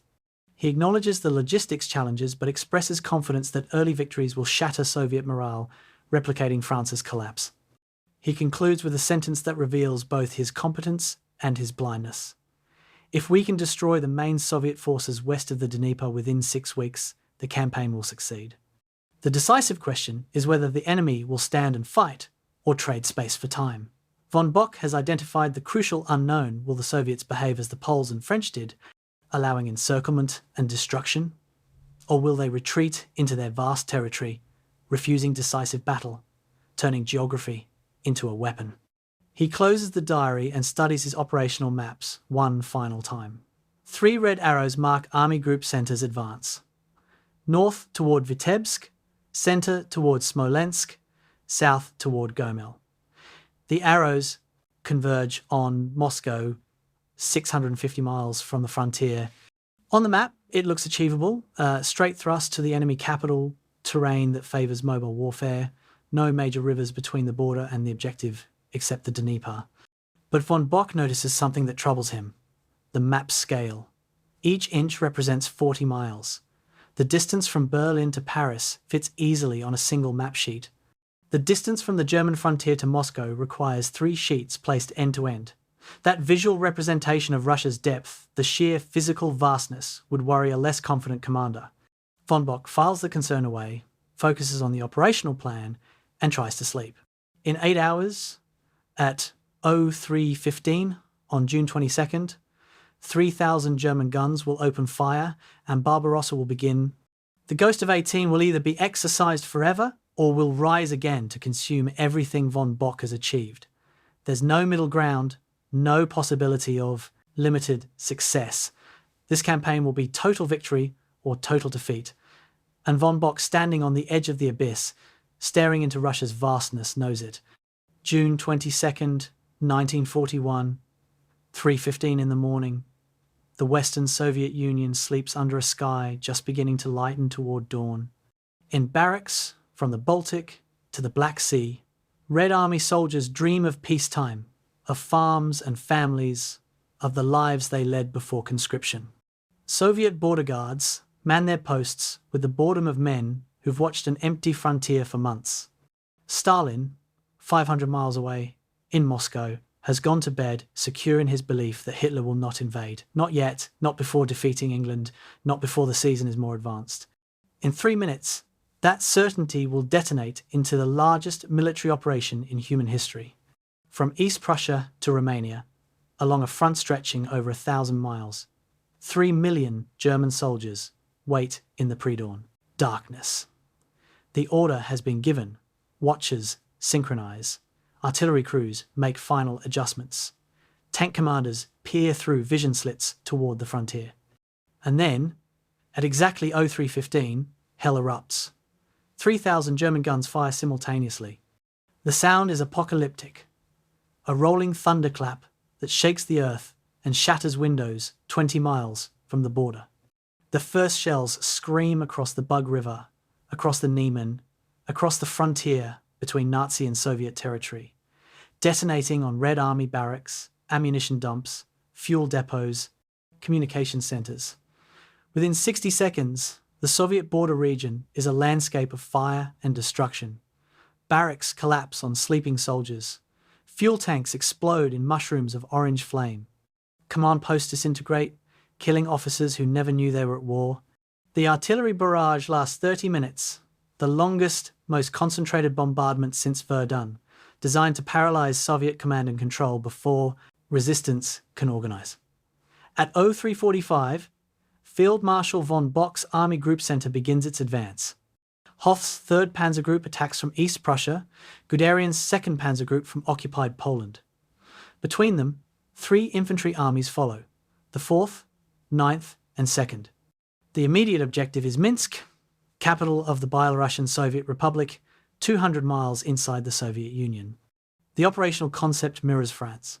Panzer groups will race ahead, bypass strongpoints, and link up behind Soviet forces at Minsk. Infantry will follow, reducing pockets, securing flanks, mopping up resistance. It's the Kesselschlacht perfected, the encirclement battle scaled up to army group level. Von Bock watches from his headquarters in a requisitioned manor house near Suwalki, receiving reports every 15 minutes as the advance develops. The initial reports seem almost fantastical. Guderian's lead tanks advance 50 miles by noon, faster than Poland, faster than France. Soviet resistance is negligible to non-existent. Border guards surrender or flee. Red Army units, caught completely by surprise, dissolve before German assaults. Luftwaffe bombers destroy 1,200 Soviet aircraft in the first 8 hours, most on the ground, their pilots killed before reaching their planes. Soviet communication networks collapse as German artillery and commandos cut telephone lines. Entire divisions lose contact with higher headquarters.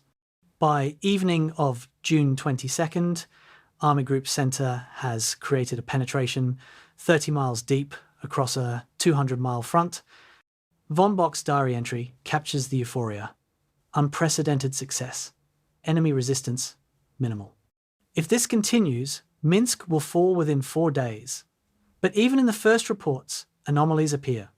A Soviet border fortress continues fighting for 6 hours after being bypassed, tying down an entire German regiment.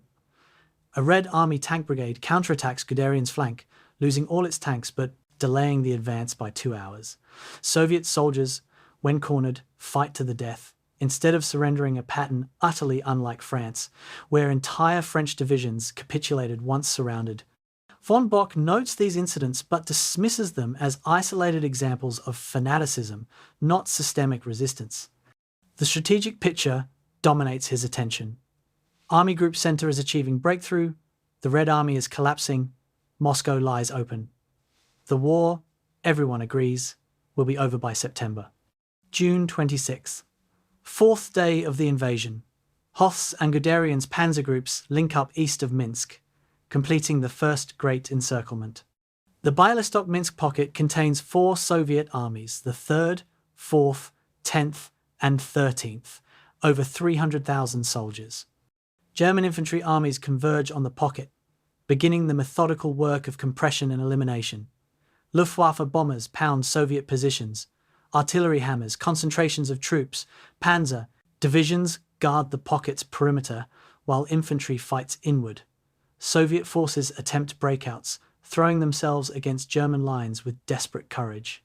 Most breakouts fail, but some succeed, small groups filtering through German positions to escape eastward.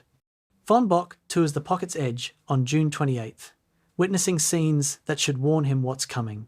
The Soviet soldiers von Bock observes are not the demoralized, defeated troops he saw in France. These men fight from burning buildings until the buildings collapse on them. They continue firing from destroyed tanks until killed by German engineers with flamethrowers and explosive charges. When ammunition runs out, they attack with bayonets, with entrenching tools, with their hands. Wounded Red Army soldiers refuse medical treatment from German doctors, spitting curses in a language von Bock doesn't understand, but whose hatred needs no translation. Soviet political officers, the commissars Hitler ordered, executed, are shot per the commissar order, but their deaths don't demoralize their units. If anything, it stiffens resistance. July 3rd. The Bialystok-Minsk pocket is liquidated. German forces count 290,000 prisoners, 3,000 tanks destroyed or captured, 4,000 guns. It's a catastrophic Soviet defeat, the kind that should break an army's will to continue. Yet intelligence reports indicate the Red Army is reforming behind the Dnieper River, mobilizing reserves, preparing new defensive lines. Von Bock receives reports that Stalin has addressed the Soviet people by radio, calling for scorched earth and guerrilla resistance. The implication troubles him. The Soviets are not thinking in terms of quick capitulation. They're preparing for a long war. The advance continues. Army Group Center drives east toward the next objective. Smolensk, another 200 miles deeper into the Soviet Union. The distances are becoming abstract. 350 miles from the starting point, with another 300 to Moscow. German logistics are already straining. Trucks break down on primitive Russian roads that turn to dust under summer heat. Supply convoys stretch back over 200 miles, consuming fuel just to reach the front. Soviet partisans begin ambushing supply columns, forcing German troops to guard every bridge and crossroads. The Blitzkrieg is achieving unprecedented operational success while simultaneously revealing its structural limitations. July 10th. Forward German units cross the Dnieper River, the last major water obstacle before Moscow. Guderian's Panzer Group establishes a bridgehead at Shklov, Hoth, at Vitebsk. The Soviet defences are stiffening. Fresh divisions appear on German maps every morning, units that intelligence didn't know existed. The Red Army is fighting for time, trading space to slow German momentum. But von Bock sees only the opportunity. Moscow is within reach. The Red Army is retreating. Victory is 3 weeks away if the advance continues. He requests permission from Hitler to drive directly for the Soviet capital. The response that arrives on July 12th will change everything. Hitler's directive suspends the Moscow offensive. Guderian's 2nd Panzer Group is to turn south, helping Army Group South encircle Soviet forces in Ukraine. Hoth's 3rd Panzer Group is to assist Army Group North's drive on Leningrad. Army Group Center will pause, its primary offensive role finished, while the flanking army groups complete their missions. Von Bock's response is immediate and furious. He composes a letter to Hitler arguing that Moscow is the decisive objective, the Soviet capital, the hub of Russia's rail network, the political and psychological center Stalin must defend. Taking Moscow will win the war. Diverting forces to secondary objectives will waste the momentum gained at such cost. The letter goes unanswered. Von Bock travels personally to Führer headquarters on July 19th to present his case directly. The meeting is contentious. Hitler dismisses Moscow as just a name on a map, arguing that Ukraine's resources and Leningrad's industrial capacity are more valuable than symbolic objectives. Von Bock counters that taking Moscow will collapse Soviet logistics and morale, that Stalin cannot allow his capital to fall. Hitler remains unconvinced, increasingly irritated by his field marshal's insistence. The meeting ends with Hitler's refusal to change the directive. Von Bock returns to his headquarters knowing a critical opportunity is slipping away. By late July, the campaign's character is changing. What began as lightning advance is becoming grinding attrition. German casualties are mounting: 20,000 killed, 50,000 wounded in the first month. Tank strength has dropped from 3,500 to 2,500 operational vehicles. Infantry divisions are exhausted from continuous combat and forced marches. Most troubling, Soviet resistance is not collapsing but intensifying. The Red Army fights differently than any enemy Germany has faced, accepting catastrophic losses but never breaking psychologically, retreating to reform rather than surrendering, counterattacking even when the tactical situation is hopeless. Von Bock notes in his diary, "The Russian fights with a stubbornness we did not anticipate. This will not be a quick campaign." But von Bock cannot act on his concern. His forces are being stripped away to support operations elsewhere. Guderian heads south toward Kiev. Hoth edges north toward Leningrad. Army Group Center, which began the invasion with 50 divisions, is reduced to holding a 600-mile front with depleted units. The ghost of 1918 is stirring the same pattern of initial success, followed by strategic indecision, followed by momentum lost. Von Bock, standing at his map table in August 1941, understands what's happening but cannot stop it.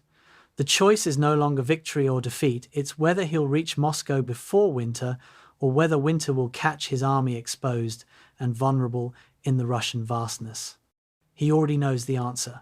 He just won't admit it yet. July 8th, 1941. Field Marshal von Bock's staff car approaches the Wolf's Lair, Hitler's field headquarters, buried in the East Prussian forests near Rastenburg. The journey from Army Group Center's command post has taken 9 hours. 9 hours von Bock can ill afford when his armies are fighting for Smolensk and Moscow lies open beyond. But Hitler has summoned his field marshals for a strategic conference, and no matter how urgent operations are, when the Führer calls, generals come. Von Bock arrives in ill humor, his stomach burning with the acid that increasingly afflicts him under stress. He knows what this conference will address: Hitler's obsession with Ukraine and Leningrad rather than Moscow, and he has prepared arguments calculated to change the Führer's mind. It will be the most important presentation of his career, and he will fail utterly. The Wolf's Lair is a monument to Hitler's paranoia and grandiosity. Concrete bunkers, surrounded by minefields and guard posts, hidden under camouflage netting that makes the complex nearly invisible from air. Inside, the atmosphere is stifling: poor ventilation, harsh electric lighting, walls closing in like a concrete tomb. Von Bock is ushered into a conference room where Hitler presides over a massive map table surrounded by his inner circle.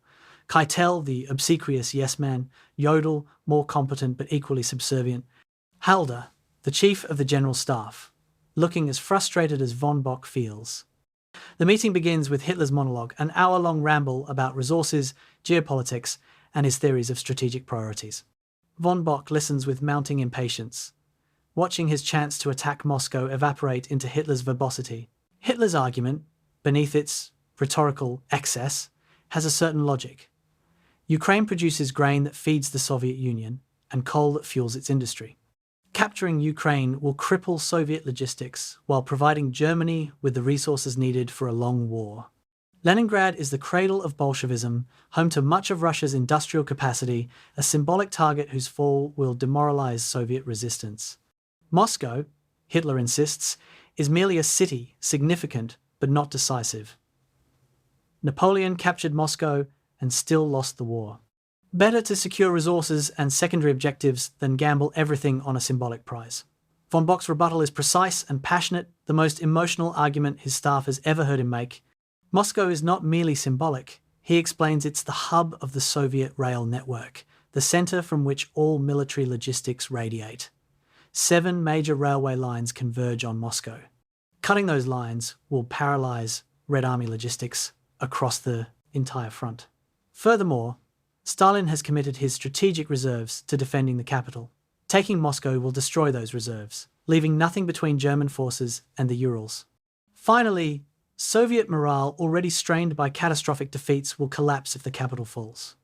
The Soviet Union is not Napoleonic France, it's a totalitarian state whose control depends on centralized command. Take Moscow, and the regime may implode. Hitler listens with visible irritation. When von Bock finishes, the Führer launches into a point-by-point refutation that reveals his fundamental misunderstanding of operational warfare. He fixates on industrial statistics and resource calculations, treating warfare as economics rather than operational art. He dismisses von Bock's logistics arguments, claiming German engineers can rebuild rail lines regardless of which hub controls them. He insists that Army Group Center has already accomplished its mission, destroying the Red Army west of the Dnieper, and now must support the flanking army groups.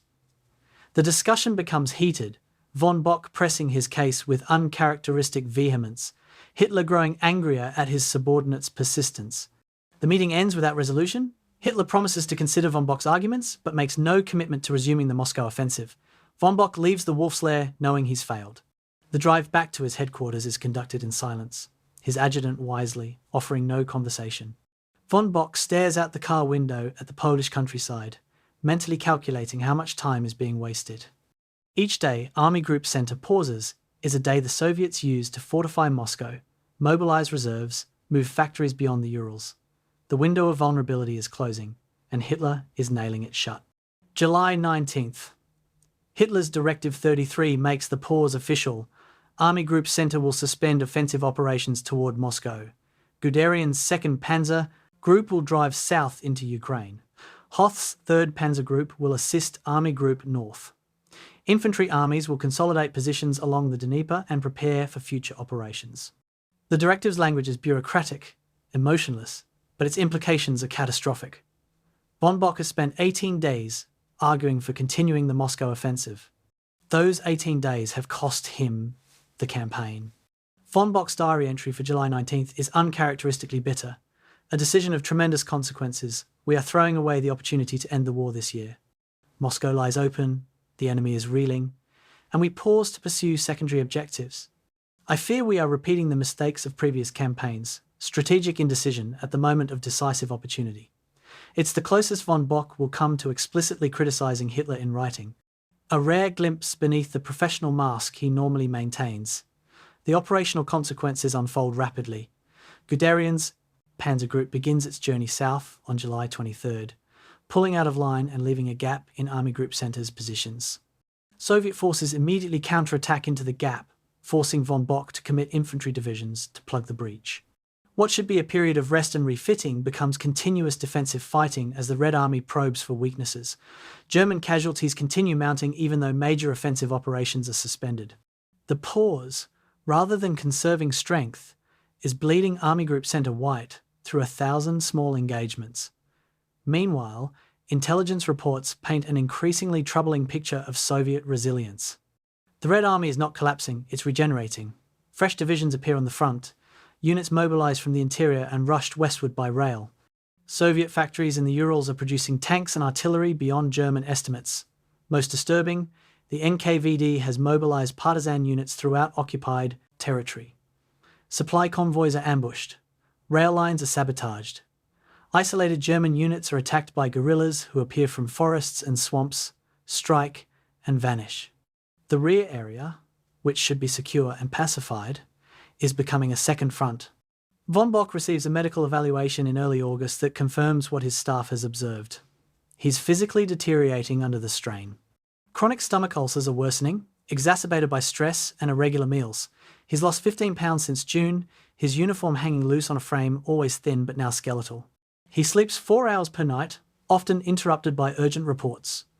His chief medical officer recommends rest, possibly hospitalization. Von Bock dismisses the suggestion with contempt. Rest is a luxury field marshals cannot afford, not when the campaign hangs in balance. August 10th. Von Bock tours the front line near Smolensk, visiting divisions that have been in continuous combat since June. What he sees would shock anyone less inured to military suffering. Infantry companies that deployed with 200 men now field 80. Tank battalions report 30% operational readiness. Artillery batteries are rationing ammunition, firing only at critical targets. Uniforms are filthy, equipment worn out, faces hollow with exhaustion. Yet morale remains surprisingly intact. These men believe they're winning, that Moscow is within reach, that one more push will end the war. Von Bock doesn't have the heart to tell them the push has been cancelled. The month drags on with Army Group Center in operational limbo. Von Bock submits daily reports arguing for resumption of the Moscow offensive. Hitler ignores them. focused on the developing Kiev encirclement to the south. On August 23rd, Guderian's panzers now under Rundstedt's command closed the Kiev pocket, trapping over 600,000 Soviet troops. It's the largest encirclement in military history, a tactical masterpiece that vindicates Hitler's strategic focus on Ukraine. But von Bock sees only the strategic cost: 5 weeks wasted, the weather window closing, Moscow's defences strengthening, while German strength ebbs. September 6th, Hitler finally authorises resumption of the Moscow offensive. Directive 35 orders Army Group Center to prepare Operation Typhoon, the final drive on the Soviet capital. Target date, October 2nd. Von Bock receives the directive with mixed feelings. Yes, the offensive is approved. But the calendar mocks him. October 2nd is over 3 months since the invasion began, 6 weeks past the optimal date for launching. Autumn rains begin in mid-October, turning Russian roads to impassable mud. He has perhaps 4 weeks of good weather to advance 300 miles, destroy the defending Soviet armies, and capture Moscow before mud season and probably before the onset of winter.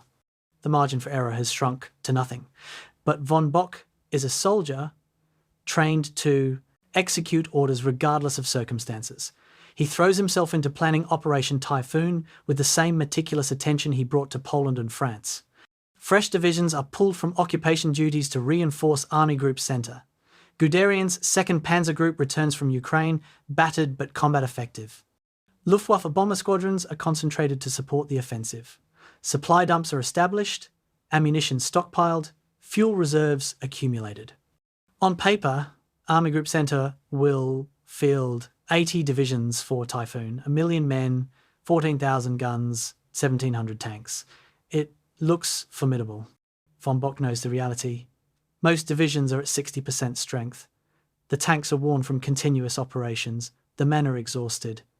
He's attacking Moscow with a third-rate army pretending to be first-rate. But there's no alternative. This is the last chance. If Typhoon fails, the war in the east is lost. Von Bock commits everything to the offensive, knowing that the July pause has probably doomed him, but unwilling to admit defeat without trying. The ghost of 1918 is laughing now, watching history repeat itself with mechanical precision. Initial success, strategic indecision, the fatal pause that transforms possible victory into inevitable disaster. 41 days lost to Hitler's indecision. Von Bock will never recover them. July 16th, 1941. The western approaches to Smolensk, 300 miles inside the Soviet Union. Field Marshal von Bock's infantry armies are converging on a massive pocket containing 4 Soviet armies, over 300,000 soldiers, trapped between Hoth's and Guderian's panzer groups.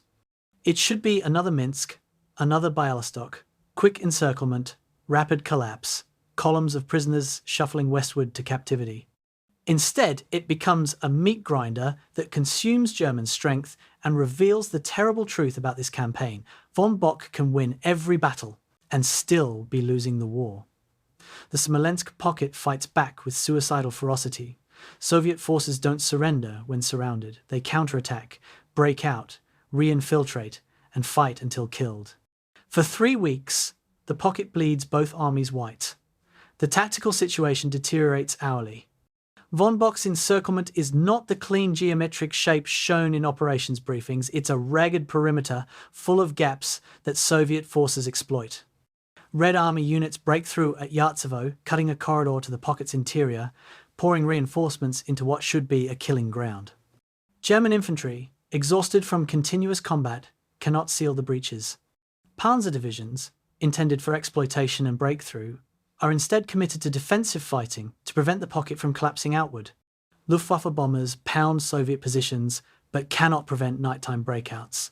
The battle becomes a chaotic swirl of attack and counterattack, units intermingled, front lines blurred beyond recognition. August 5th, the Smolensk pocket finally collapses. German forces count 300,000 prisoners, over 3,000 tanks destroyed or captured, countless artillery pieces. By the metrics used in Poland and France, it's a crushing victory. But the cost shocks von Bock when his staff presents the casualty reports. Army Group Center has suffered over 100,000 casualties, killed, wounded, missing in 3 weeks of fighting.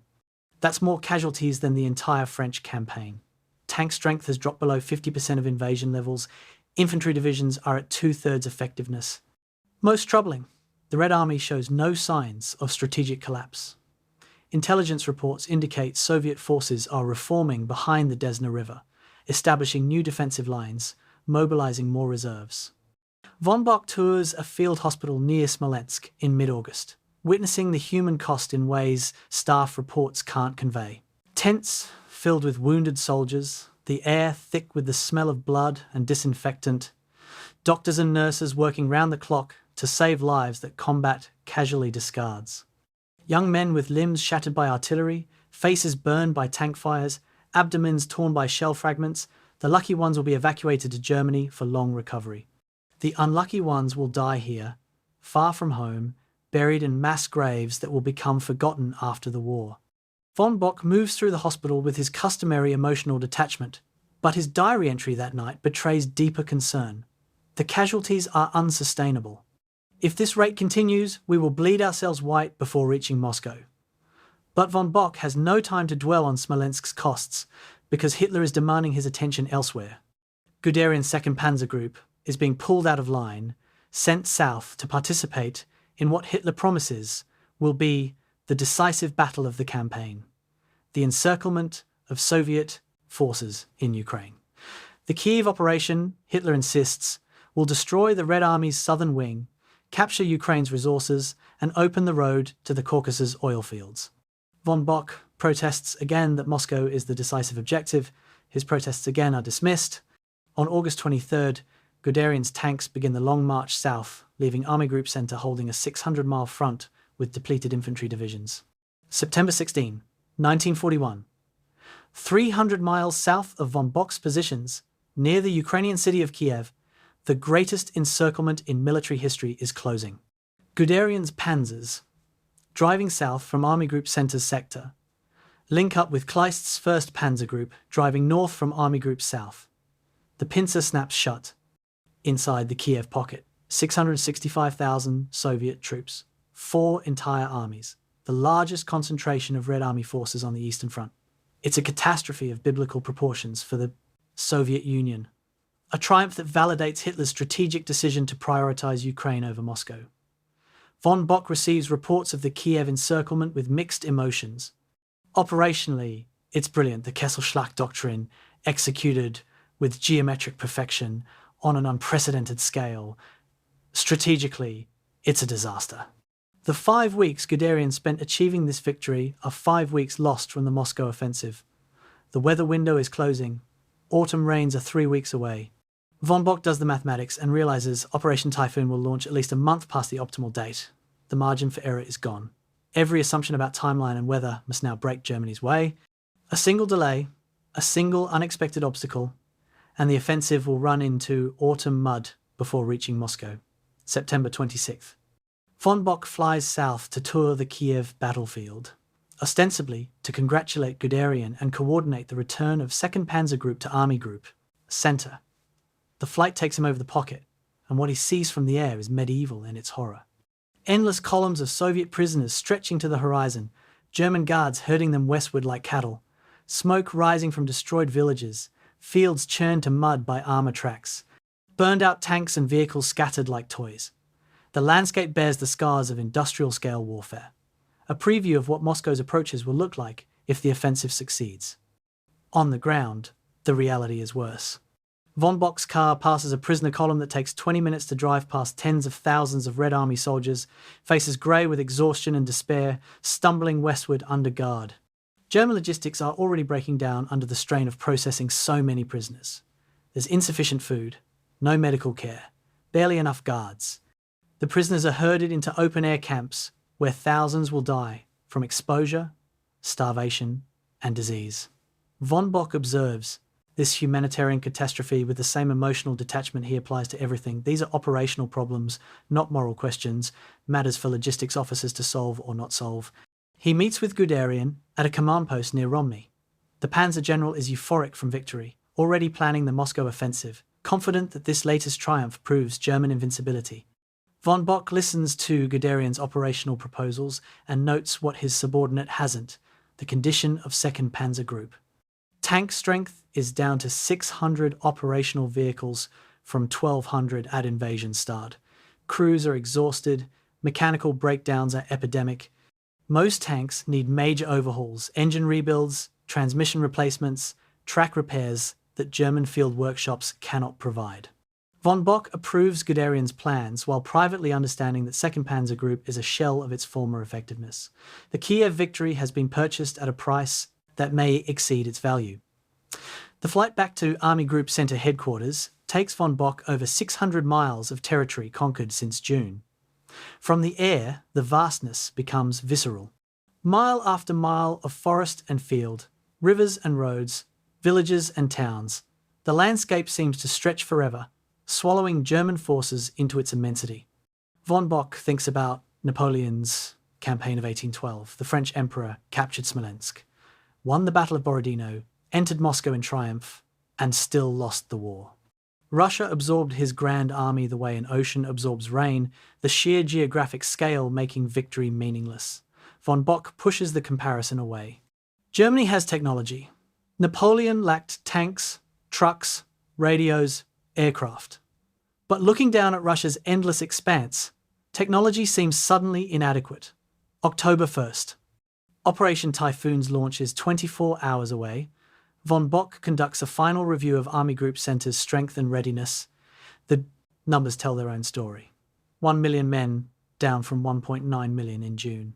Tanks 1,700, but only 1,100 fully operational. Artillery 14,000 pieces. Ammunition stocks at 60% of desired levels. Luftwaffe support 900 aircraft assigned. Fuel reserves sufficient for 3 weeks of intensive operations. Supply situation.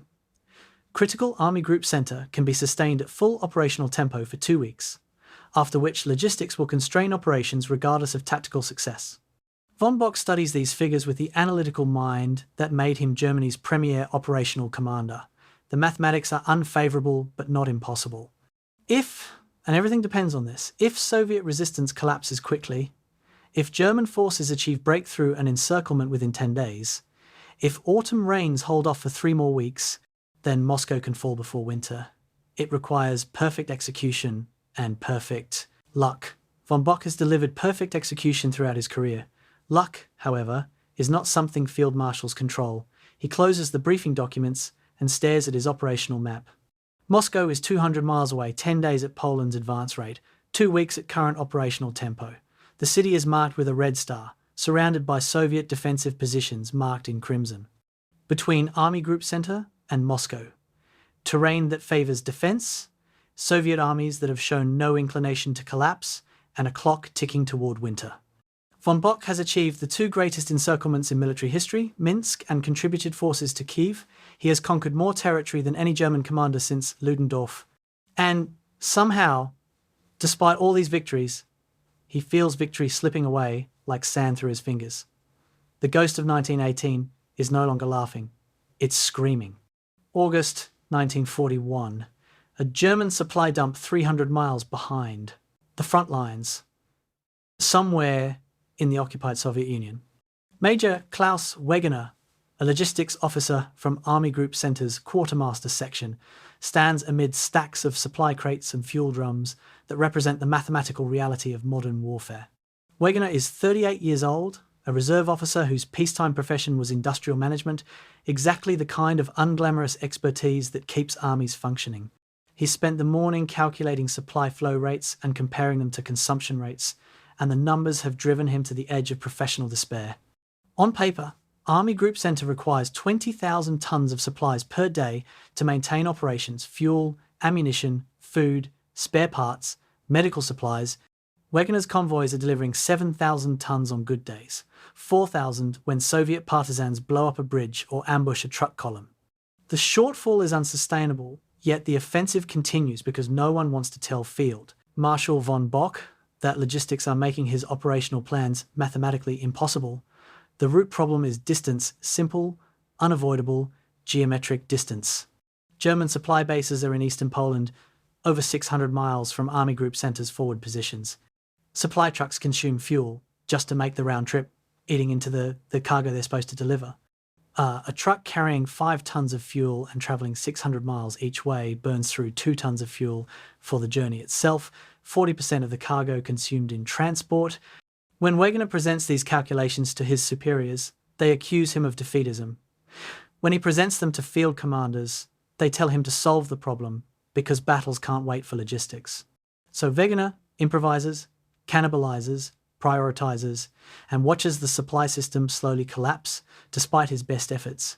The railway situation is even worse. Soviet railways use 5-foot gauge tracks 7 inches wider than standard European gauge. German trains cannot run on Soviet rails without conversion. German engineers are working miracles, converting track at rates approaching 20 miles per day, but the front is advancing faster than railways can be converted. The gap between German railheads and forward units is widening, forcing more reliance on truck transport that's already failing. Soviet saboteurs blow up converted track as soon as German guards move on, requiring reconversion of the same stretches. Soviet partisans ambush railway workers, forcing Army Group Center to assign scarce infantry battalions to railway security duty. The rail network, which should be Germany's logistical backbone, is instead a constantly bleeding wound that never heals. September. The situation deteriorates as partisan activity intensifies. Soviet guerrilla units, remnants of bypassed Red Army formations, local militia organised by the NKVD, even civilian volunteers motivated by hatred of the occupiers are interdicting supply lines with increasing effectiveness. A convoy travelling from Poland to the front runs a gauntlet of ambush sites. German truck drivers develop the 1,000-yard stare of combat veterans despite never seeing the front line. Supply officers request armed escorts for every convoy, but infantry divisions can't spare the manpower. The result is catastrophic loss rates. 15% of supply vehicles never reach their destinations, destroyed by ambush, mechanical breakdown, or simple abandonment when drivers flee from partisan attacks. The ammunition situation particularly concerns Wegener. German artillery doctrine emphasises massive preparatory bombardments, the same tactics perfected in World War I, updated with motorised transport. But Russian distances and primitive roads make ammunition resupply a nightmare. A single infantry division in heavy combat expends 300 tons of artillery ammunition per day. Army Group Center fields 50 divisions. The mathematics are stark. Supplying artillery alone requires 15,000 tons daily, more than the entire logistics system can deliver. Artillery commanders begin rationing fire, restricting bombardments to critical moments, hoarding shells like misers. German infantry, advancing without the artillery support doctrine promises, take higher casualties from Soviet defensive fire. Fuel is the resource that worries Wegener most. Tanks are useless without fuel, millions of Reichsmarks of sophisticated machinery rendered immobile by empty gas tanks. 2nd Panzer Group requires 800 tons of fuel per day during mobile operations. 3rd Panzer Group needs similar amounts. Add motorised infantry divisions, trucks, and support vehicles, and Army Group Center's fuel consumption approaches 5,000 tons daily. Wegener's convoys are delivering 1,200 tons on average. The shortfall forces terrible choices. Which units get fuel, which are immobilised, which offensives proceed, and which are cancelled for lack of gasoline.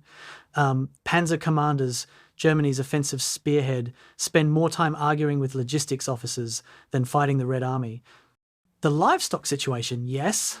Livestock illustrates how German military logistics are regressing toward World War I conditions. The Wehrmacht is not fully motorised, despite propaganda images of tank columns and motorcycle troops. Most German infantry divisions rely on horse-drawn transport. Artillery pieces pulled by horses, supply wagons pulled by horses, even ammunition carts pulled by horses. Army Group Center deployed with over 200,000 horses in June. By September, disease, exhaustion, and inadequate fodder have killed or disabled 80,000.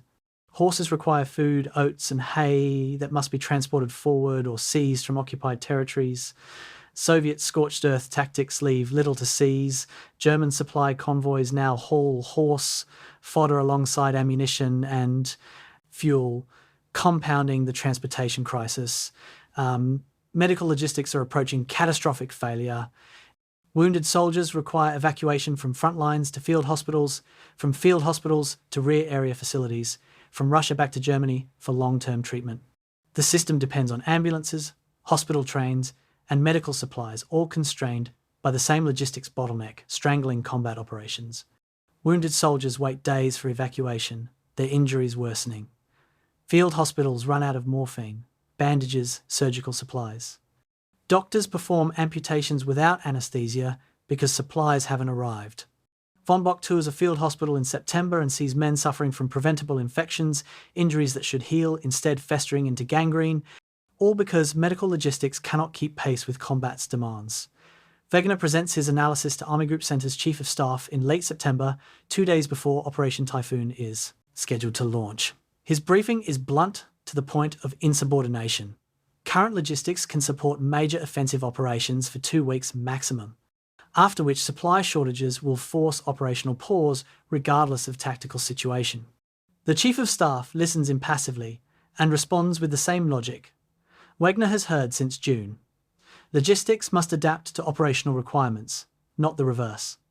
The Moscow offensive will proceed as planned. Wegener is dismissed with instructions to solve the problems he's identified. Walking back to his office through Army Group Center headquarters, Wegener reflects on the bizarre inversion taking place. Germany invaded the Soviet Union with the world's most modern military panzer divisions, motorized infantry, Luftwaffe, close air support, all coordinated by radio communications.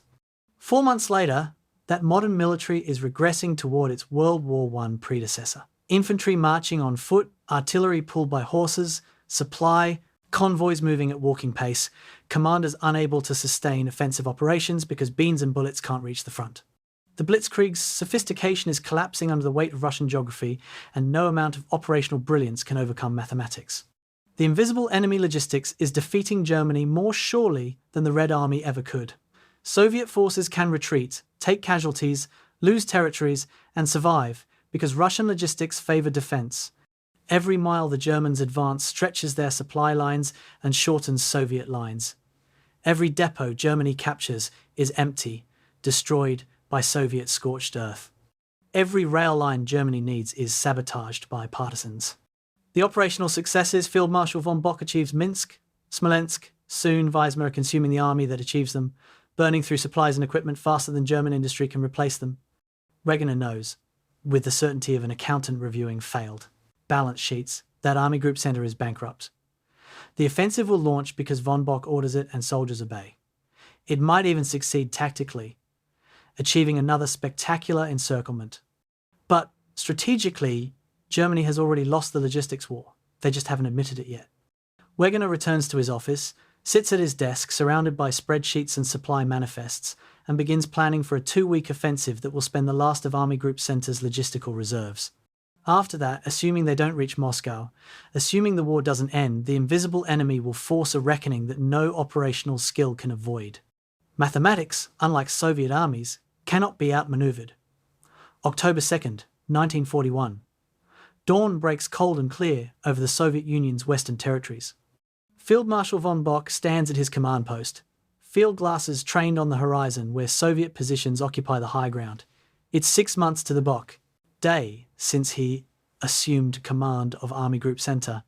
6 months of advancing deeper into Russia than any invading army since Napoleon. Today, Operation Typhoon begins the final offensive to capture Moscow, destroy the Soviet Union's political center, and win the war in the East. Von Bock has committed everything to this moment. 1 million men, 1,400 tanks, 19,500 artillery pieces, 950 aircraft.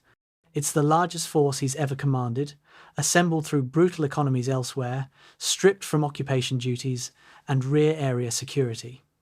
This is the last throw of the dice. If Typhoon fails, Army Group Center has nothing left to try. Von Bock gives the signal, 3,000 guns open fire simultaneously. For the 3rd time in 4 months, the thunder of German artillery announces an offensive that will reshape history or die trying. The opening moves replicate the pattern perfected in Poland and France. Hoth's 3rd Panzer Group attacks from the north, Guderian's 2nd Panzer Group drives from the south. Between them, 3 infantry armies, the 4th, 9th, and 2nd, apply pressure across the entire front. The operational objective is another Kesselschlacht, encircle Soviet forces, defending the approaches to Moscow, destroy them in a massive pocket, then drive for the capital before Soviet reserves can organize. German intelligence estimates 60 Soviet divisions defending this sector, over 600,000 soldiers. Von Bock plans to trap them all in a double encirclement at Vyazma and Bryansk, 200 miles west of Moscow. If the encirclement succeeds, the road to Moscow will be open. The first 48 hours exceed even optimistic projections. German armour achieves breakthrough on multiple axes. Soviet defences, strong on paper, collapse under combined arms assault, Luftwaffe bombers suppressing anti-tank positions, artillery neutralising strong points, panzers exploiting gaps, motorised infantry securing flanks. By October 4th, Hoth's tanks have penetrated 50 miles, Guderian has advanced 70 miles. Soviet communications are disrupted, headquarters lose contact with frontline units. The Red Army's response is confused and uncoordinated. Von Bock's operations staff, tracking unit movements on map boards, watch the encirclement develop with mechanical precision. This is blitzkrieg, as theorists envisioned it: speed, shock, synchronized violence that paralyzes enemy response. October 7th, the Vyazma-Bryansk pocket closes. Hoth's and Guderian's spearheads link up, trapping 4 Soviet armies in a cauldron stretching over 100 miles. Initial estimates suggest 600,000 Soviet troops are encircled, the third massive encirclement Army Group Center has achieved in 4 months. Wehrmacht newsreels will trumpet this as proof of inevitable victory. Berlin radio broadcasts will announce Moscow's fall is imminent. Hitler will declare the Soviet Union finished. But von Bock, touring the pocket's perimeter, sees details that trouble him despite the spectacular numbers. The Soviet soldiers in the Vyazma pocket are not surrendering meekly like French armies at Sedan or Polish formations at Warsaw. They're counterattacking, trying to break out, fighting with the same desperate ferocity that characterized Smolensk. German infantry divisions tasked with compressing the pocket are taking heavy casualties. Soviet artillery continues firing from inside the encirclement, targeting German supply lines. Most concerning, significant Soviet forces are escaping through gaps in the German perimeter, filtering eastward in small groups that will reform behind Moscow. The encirclement is leaking like a sieve, and German forces lack the manpower to seal it properly. October 14th. The weather betrays Germany. Autumn rains arrive 2 weeks early, transforming Russian roads into rivers of mud. The Rasputitsa, Russia's mud. Season begins with a vengeance. Roads that carried tanks yesterday cannot support horse carts today. Vehicles sink to their axles in chocolate-brown muck that swallows everything. Tank tracks spin uselessly, digging deeper rather than gaining traction. Supply trucks attempting to reach forward units become stuck, blocking roads, creating massive traffic jams that stretch for miles. Von Bock receives reports that some units are advancing less than 2 miles per day, not because of Soviet resistance, but because the ground itself has become impassable. The logistics crisis that quartermaster officers warned about in September now manifests with full force. Supply convoys cannot reach forward units through the mud. Fuel deliveries drop to 20% of requirements. Ammunition stocks dwindle. Food supplies run low enough that German soldiers begin augmenting rations with whatever they can scavenge from abandoned Soviet positions. The Luftwaffe attempts aerial resupply, but 900 aircraft cannot deliver the tonnage required to sustain a million-man offensive. Combat operations continue through sheer momentum and soldier endurance, but everyone knows the offensive is dying, strangled by mud and distance. Von Bock's health deteriorates in parallel with his offensive's prospects. His chronic stomach condition worsens under stress, the pain sometimes so severe he cannot eat. He's sleeping 3 hours per night, waking before dawn to review overnight reports, personally driving to forward command posts to assess situations firsthand. His staff officers watch him decline, gaunt face becoming skeletal, uniform hanging loose on a frame that's lost 30 pounds since June. The Army's medical officers recommend immediate hospitalization. Von Bock refuses. A field marshal cannot be hospitalized while his offensive hangs in balance. So he continues commanding through pain and exhaustion, sustained by willpower and the refusal to admit defeat. October 26th. The Vyazma-Bryansk pocket is finally liquidated after 3 weeks of fighting. German forces count 673,000 prisoners, over 1,200 tanks destroyed or captured, thousands of artillery pieces. By any reasonable standard, it's a catastrophic Soviet defeat, the kind that should end organized resistance. Yet intelligence reports indicate the Red Army is still defending Moscow with over 50 divisions units that didn't exist in German estimates 2 weeks ago. The Soviet Union's seemingly inexhaustible reserves continue appearing like mushrooms after rain. Every German victory reveals another Soviet army behind it, an endless succession of defenders that Germany's finite resources cannot match. November 1st. Forward German units are 70 miles from Moscow, close enough that reconnaissance patrols report seeing smoke from the city's factories.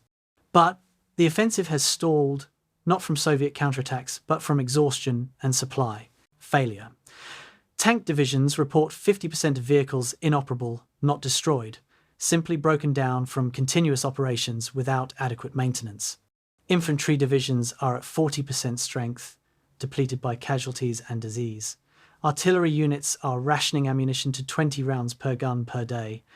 The Luftwaffe has lost air superiority over Moscow to Soviet fighters flying from nearby airfields. Von Bock issues orders to continue attacking, but the orders increasingly diverge from reality.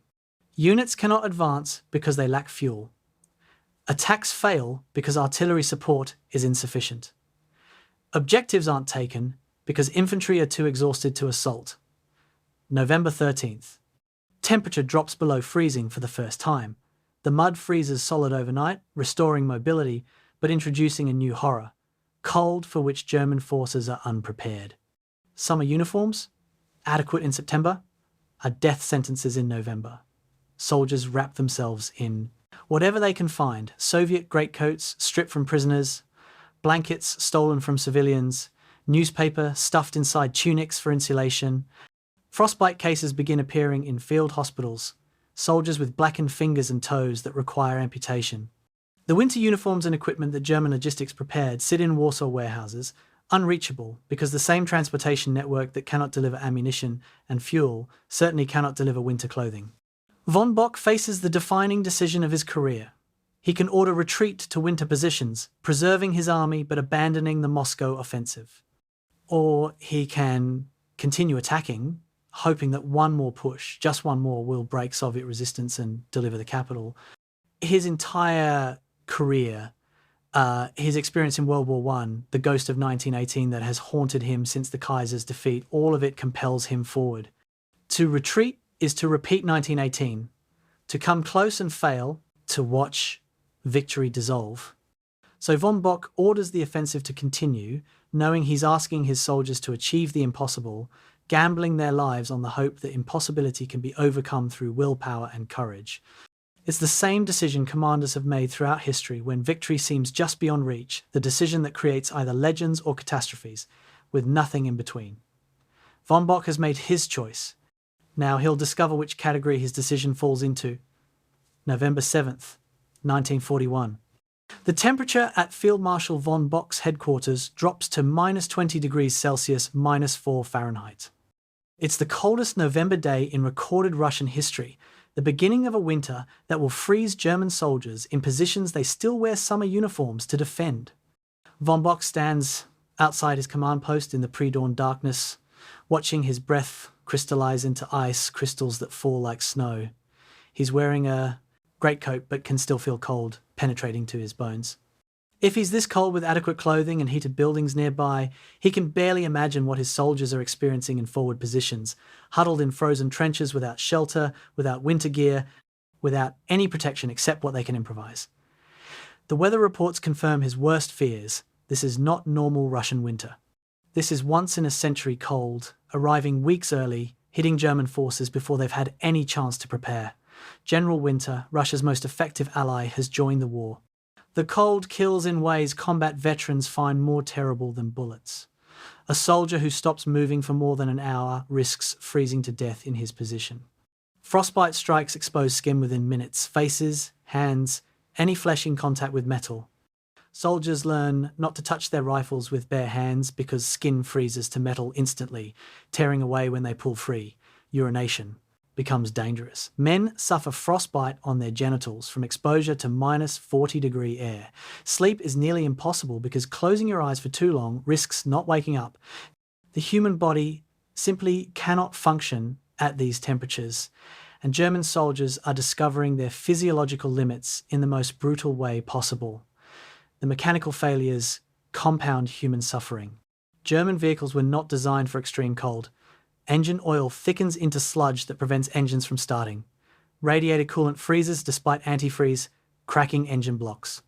Tank engines must be kept running continuously because if they stop, they'll never restart. Fuel freezes in tank lines. Grease in transmission and differentials solidifies, making gears impossible to shift. Artillery recoil mechanisms freeze, rendering guns inoperable. Even small arms malfunction, machine gun actions freeze, rifle bolts stick, pistols won't cycle. German engineering, so sophisticated and precise in temperate conditions, becomes a liability in Russian winter. Soviet weapons, cruder but designed for this climate, continue functioning while German equipment fails. November 13th. Von Bock receives a report that makes his stomach clench worse than his ulcers. A single infantry division, the 267th, reports 1,000 frostbite casualties in 24 hours. 1,000 soldiers, more than the division lost in combat since June, disabled by cold in one day.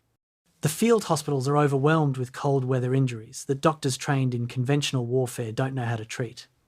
Frostbitten tissue turns black and gangrenous. Limbs must be amputated to prevent systemic infection. Soldiers who survive will be crippled for life. And this is just one division. Army Group Center fields 50 divisions. The mathematics are horrifying. At this casualty rate, the entire army will be incapacitated by cold in 6 weeks. The Soviet defenders, meanwhile, seem immune to conditions that are destroying the Germans. Red Army soldiers wear padded winter uniforms, felt boots called valenki, fur-lined ushankas that cover ears and neck. They're equipped with white camouflage that makes them nearly invisible in snow. Their weapons, the PPS submachine gun, Mosin Nagant rifle, DP light machine gun function flawlessly in cold that renders German weapons useless. Most critically, Soviet logistics provide hot food to frontline positions, essential calories that keep bodies functioning in extreme cold. German soldiers subsist on cold rations, their bodies burning through calories faster than they can replace them, slowly starving and freezing simultaneously. November 22nd. Forward elements of 3rd Panzer Group reach Krasnaya Polyana, 19 miles from Moscow's city limits.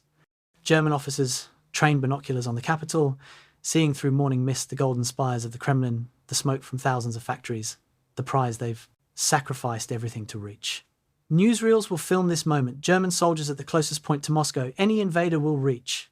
But von Bock, reviewing the reports from Krasnaya Polyana, understands this is the high watermark, not a jumping off point for final assault. The units at Krasnaya Polyana are exhausted, frozen, out of supplies. They've reached Moscow's suburbs but lack strength to advance further. They're like marathon runners who've collapsed meters from the finish line, within sight of victory but physically unable to take another step. The cold is transforming combat into something from medieval warfare. Soldiers dig trenches in frozen ground using explosives because entrenching tools cannot penetrate earth hard as concrete. Buildings become fortresses that infantry fight over room by room because they offer shelter from wind and cold. Villages change hands multiple times not for strategic value but because they contain stoves and walls that block wind. Combat. Losses, already severe, are being overtaken by environmental casualties. Army Group Center is losing more soldiers to cold than to Soviet fire. Von Bock tours a forward aid station and sees the evidence in flesh. Rows of soldiers with blackened extremities awaiting amputation, men with hypothermia, shivering uncontrollably, faces with frostbite damage that will scar them for life. The supply crisis reaches catastrophic proportions. Winter clothing exists, millions of winter uniforms sitting in warehouses in Warsaw and Germany, prepared by logistics officers who planned for this exact scenario. But the same transportation network that cannot deliver fuel and ammunition to the front certainly cannot deliver winter clothing through 600 miles of frozen roads. Some units receive winter gear in December, 3 months after it should have arrived. Others receive nothing, their soldiers improvising insulation from newspaper, blankets, dead soldiers' clothing. The disconnect between German planning thorough, methodical, anticipating this problem, and German execution paralyzed by distance and logistics collapse epitomizes the entire campaign's dysfunction. November 27th. Von Bock's diary entry is the most pessimistic he's written since the campaign began. The troops are at the end of their strength. Equipment is failing from cold. Supply situation is critical. Enemy resistance stiffening with arrival of Siberian divisions. Weather forecast predicts temperatures will drop further. Medical officers report frostbite casualties approaching total combat casualties. The offensive cannot continue under these conditions. Yet we must continue, because retreat now would be more catastrophic than remaining in position. We are frozen in place, literally and metaphorically. It's the diary entry of a man who understands he's presiding over a disaster, but cannot see any way to prevent it from getting worse. The Siberian divisions mentioned in von Bock's diary represent a strategic surprise that German intelligence completely missed. Stalin, assured by his spy Richard Sorge that Japan will not attack the Soviet Union from the east, has stripped Siberian military districts of their best divisions and shipped them west. These are not the shattered remnants of units mauled in earlier fighting. These are fresh, fully equipped, winter-trained divisions with high morale and competent leadership. They arrive wearing winter camouflage, carrying weapons designed for cold weather, led by officers who've trained in Siberia's brutal climate. German soldiers, frozen in their positions, watch these units deploy and realize they're facing a qualitatively different enemy than the Red Army they've fought since December 1st. Von Bock makes his final attempt to capture Moscow.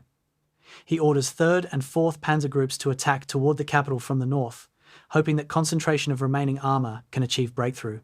The attack begins in temperatures of minus 35 degrees Celsius, minus 31 Fahrenheit.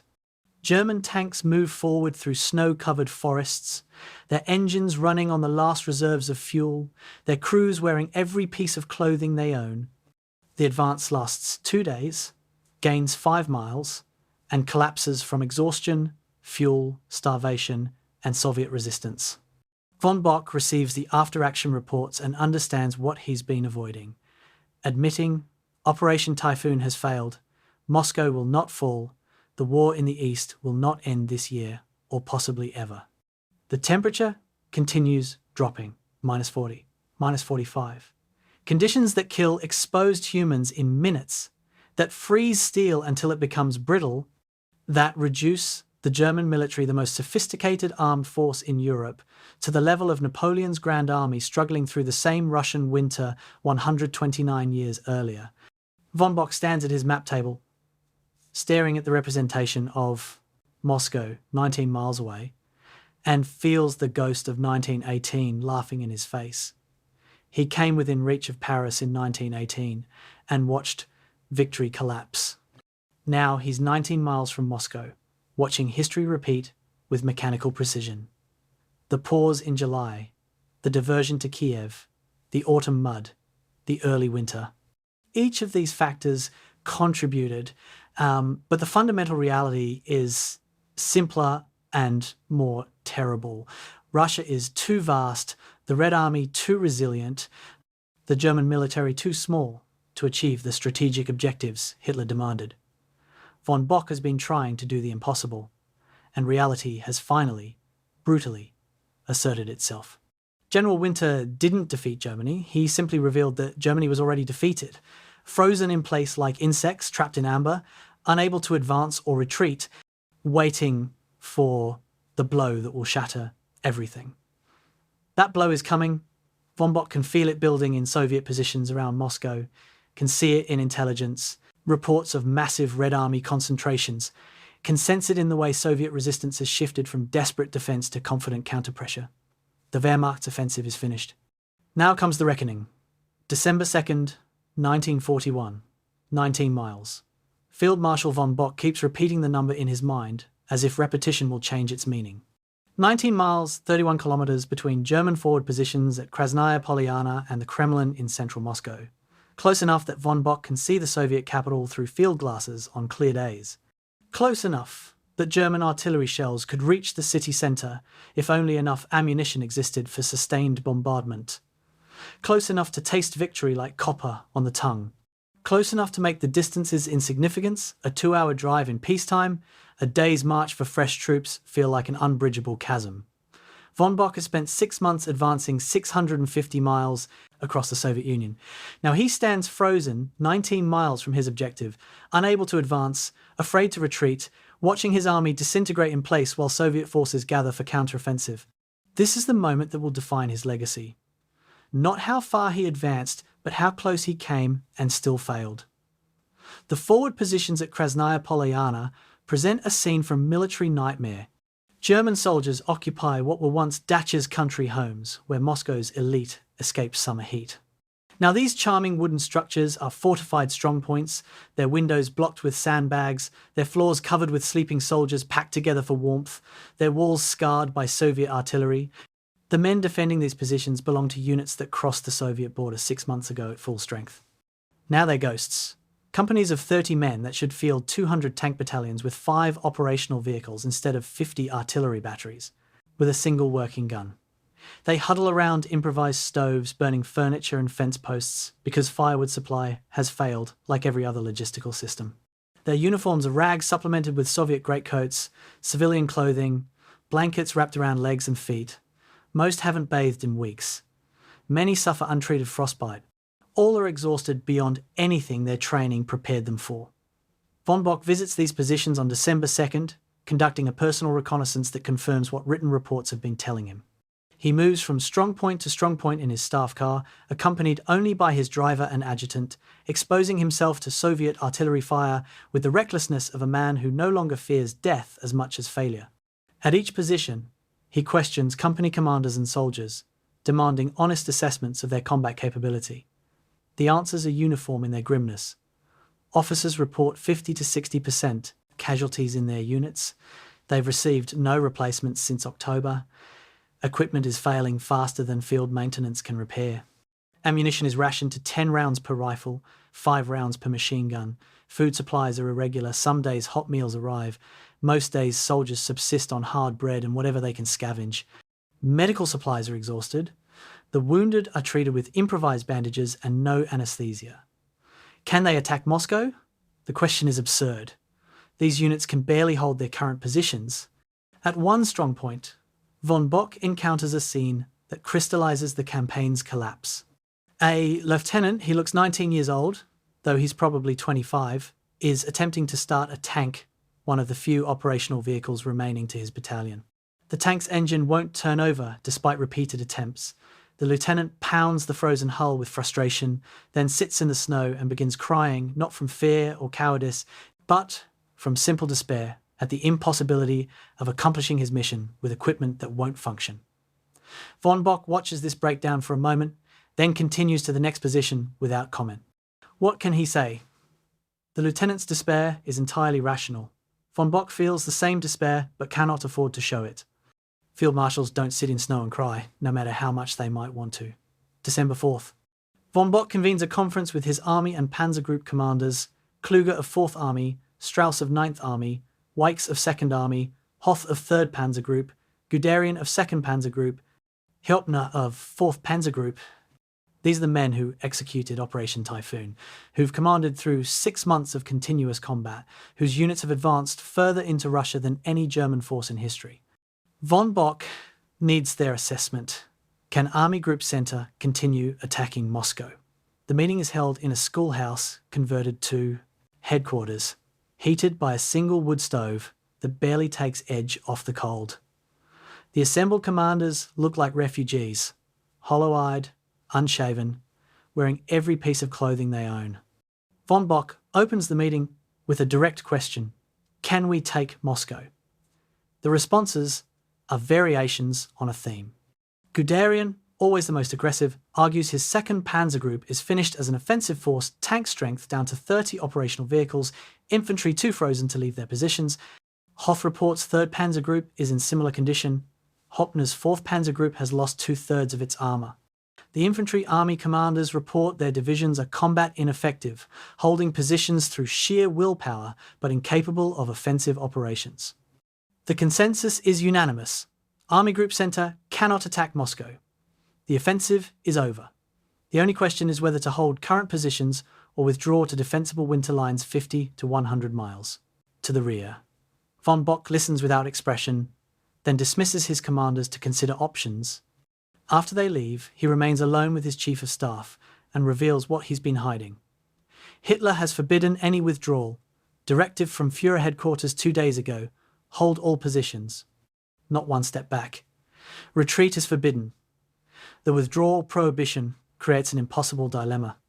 German forces occupy overextended positions along a 600-mile front, spread too thin to defend adequately, exposed to Soviet counteroffensive that intelligence reports indicate is imminent. Military logic demands consolidation to defensible lines, shortening the front, creating reserves, but Hitler's directive forbids exactly that. Von Bock, trained to obey orders, finds himself facing a choice between military necessity and political command. He drafts a message to Führer headquarters requesting reconsideration of the no-retreat order. The message is respectfully worded but firm in its assessment. Current positions are untenable, withdrawal to winter lines is militarily necessary, failure to approve risks, catastrophic encirclement, and destruction of Army Group Center, December 5th. Hitler's response arrives. Request denied. All positions will be held. Any commander requesting permission to withdraw will be relieved. The Führer expects German soldiers to demonstrate willpower that overcomes material disadvantage. The order is final. Von Bock reads this response and understands Hitler has learned nothing from the campaign's lessons. You cannot hold positions with soldiers who lack ammunition, food, winter clothing, and shelter. You cannot defend with units at 30% strength. You cannot overcome logistics and climate through willpower. But Hitler, ensconced in his headquarters, far from the front, believes the Wehrmacht's crisis is psychological rather than material. German forces failed to take Moscow, not because the objective was impossible, but because commanders lacked sufficient determination. The order condemns Army Group Center to hold positions it cannot defend against an enemy gathering strength for killing blow. December 6th. 3:30 in the morning. Von Bock is awakened by urgent reports.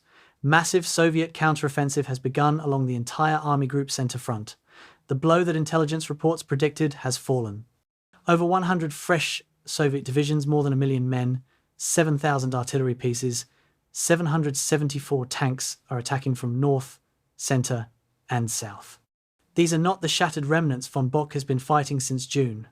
These are Zhukov's strategic reserves, Siberian divisions, newly mobilized armies, units equipped with winter clothing and equipment designed for Russian conditions. They attack in temperatures of minus 30 degrees Celsius, while German defenders, frozen in their positions, struggle to respond. The Soviet offensive doctrine is simple and brutally effective. Assault units probe German lines for weak points, concentrating force against overextended sectors. Once breakthrough is achieved, exploitation forces pour through the gap, bypassing strong points, racing for German rear areas. The goal is not to destroy German units in place, but to encircle them, cutting supply lines, forcing surrender or retreat.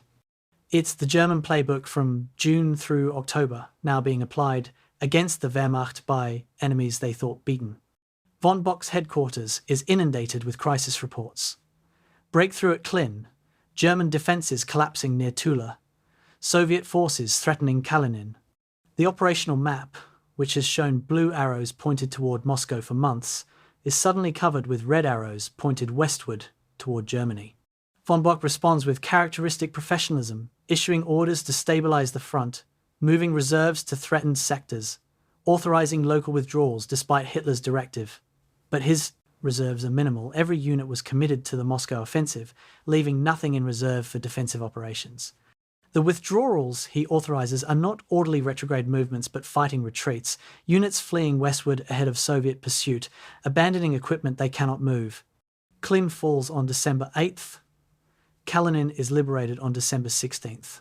German forces retreat across frozen landscape, littered with abandoned vehicles, discarded weapons, dead soldiers who froze during the withdrawal. Army Group Center is not conducting a fighting retreat, it's disintegrating, saved from total collapse only by Soviet logistical limitations that mirror the problems that defeated the German offensive. December 18th. Von Bock's headquarters is forced to relocate westward as Soviet forces approach. He watches his staff pack maps and files, preparing to abandon positions held since October. The symbolism is crushing. The headquarters from which Operation Typhoon was launched, now fleeing before Soviet counteroffensive. Von Bock's health, which has been deteriorating for months, reaches critical status. His stomach pain is constant, sometimes so severe he cannot stand. He's sleeping less than 2 hours per night. His weight has dropped below 130 pounds skeletal on a 6-foot frame. The Army's chief medical officer tells him flatly that continuing to command risks collapse or death.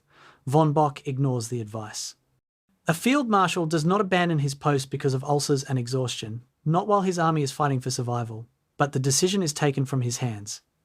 December 19th, von Bock receives a telephone call from Hitler himself, the first time the Führer has spoken directly to him in weeks. The conversation is brief and brutal. Hitler blames von Bock for the retreat, accuses him of defeatism, demands immediate cessation of all withdrawals. Von Bock attempts to explain the reality. German forces are retreating or being destroyed. The choice is not whether to withdraw, but whether withdrawal will be organized or chaotic. Hitler cuts him off. Defeatism from field commanders has created this crisis. It will be corrected. The call ends. Von Bock knows what's coming. January 1st, 1942. New Year's Day. Von Bock receives his relief notice. He is removed from command of Army Group Center effective immediately. Official reason: health concerns. Actual reason: scapegoating for Operation Typhoon's failure. Von Bock reads the orders in his temporary headquarters, 150 miles west of Moscow. The retreat still ongoing around him. Field Marshal von Kluge will assume command. Von Bock is to report to Berlin for medical evaluation and await new assignment. Its dismissal disguised as medical leave, an ungracious end to a command that advanced further into Russia than any German force in history. Von Bock packs his personal items, his diary, maps, the Field Marshal's baton he received after France, and prepares to leave the front. His last act as commander is to tour a forward aid station, saying farewell to soldiers whose suffering he commanded but could not alleviate.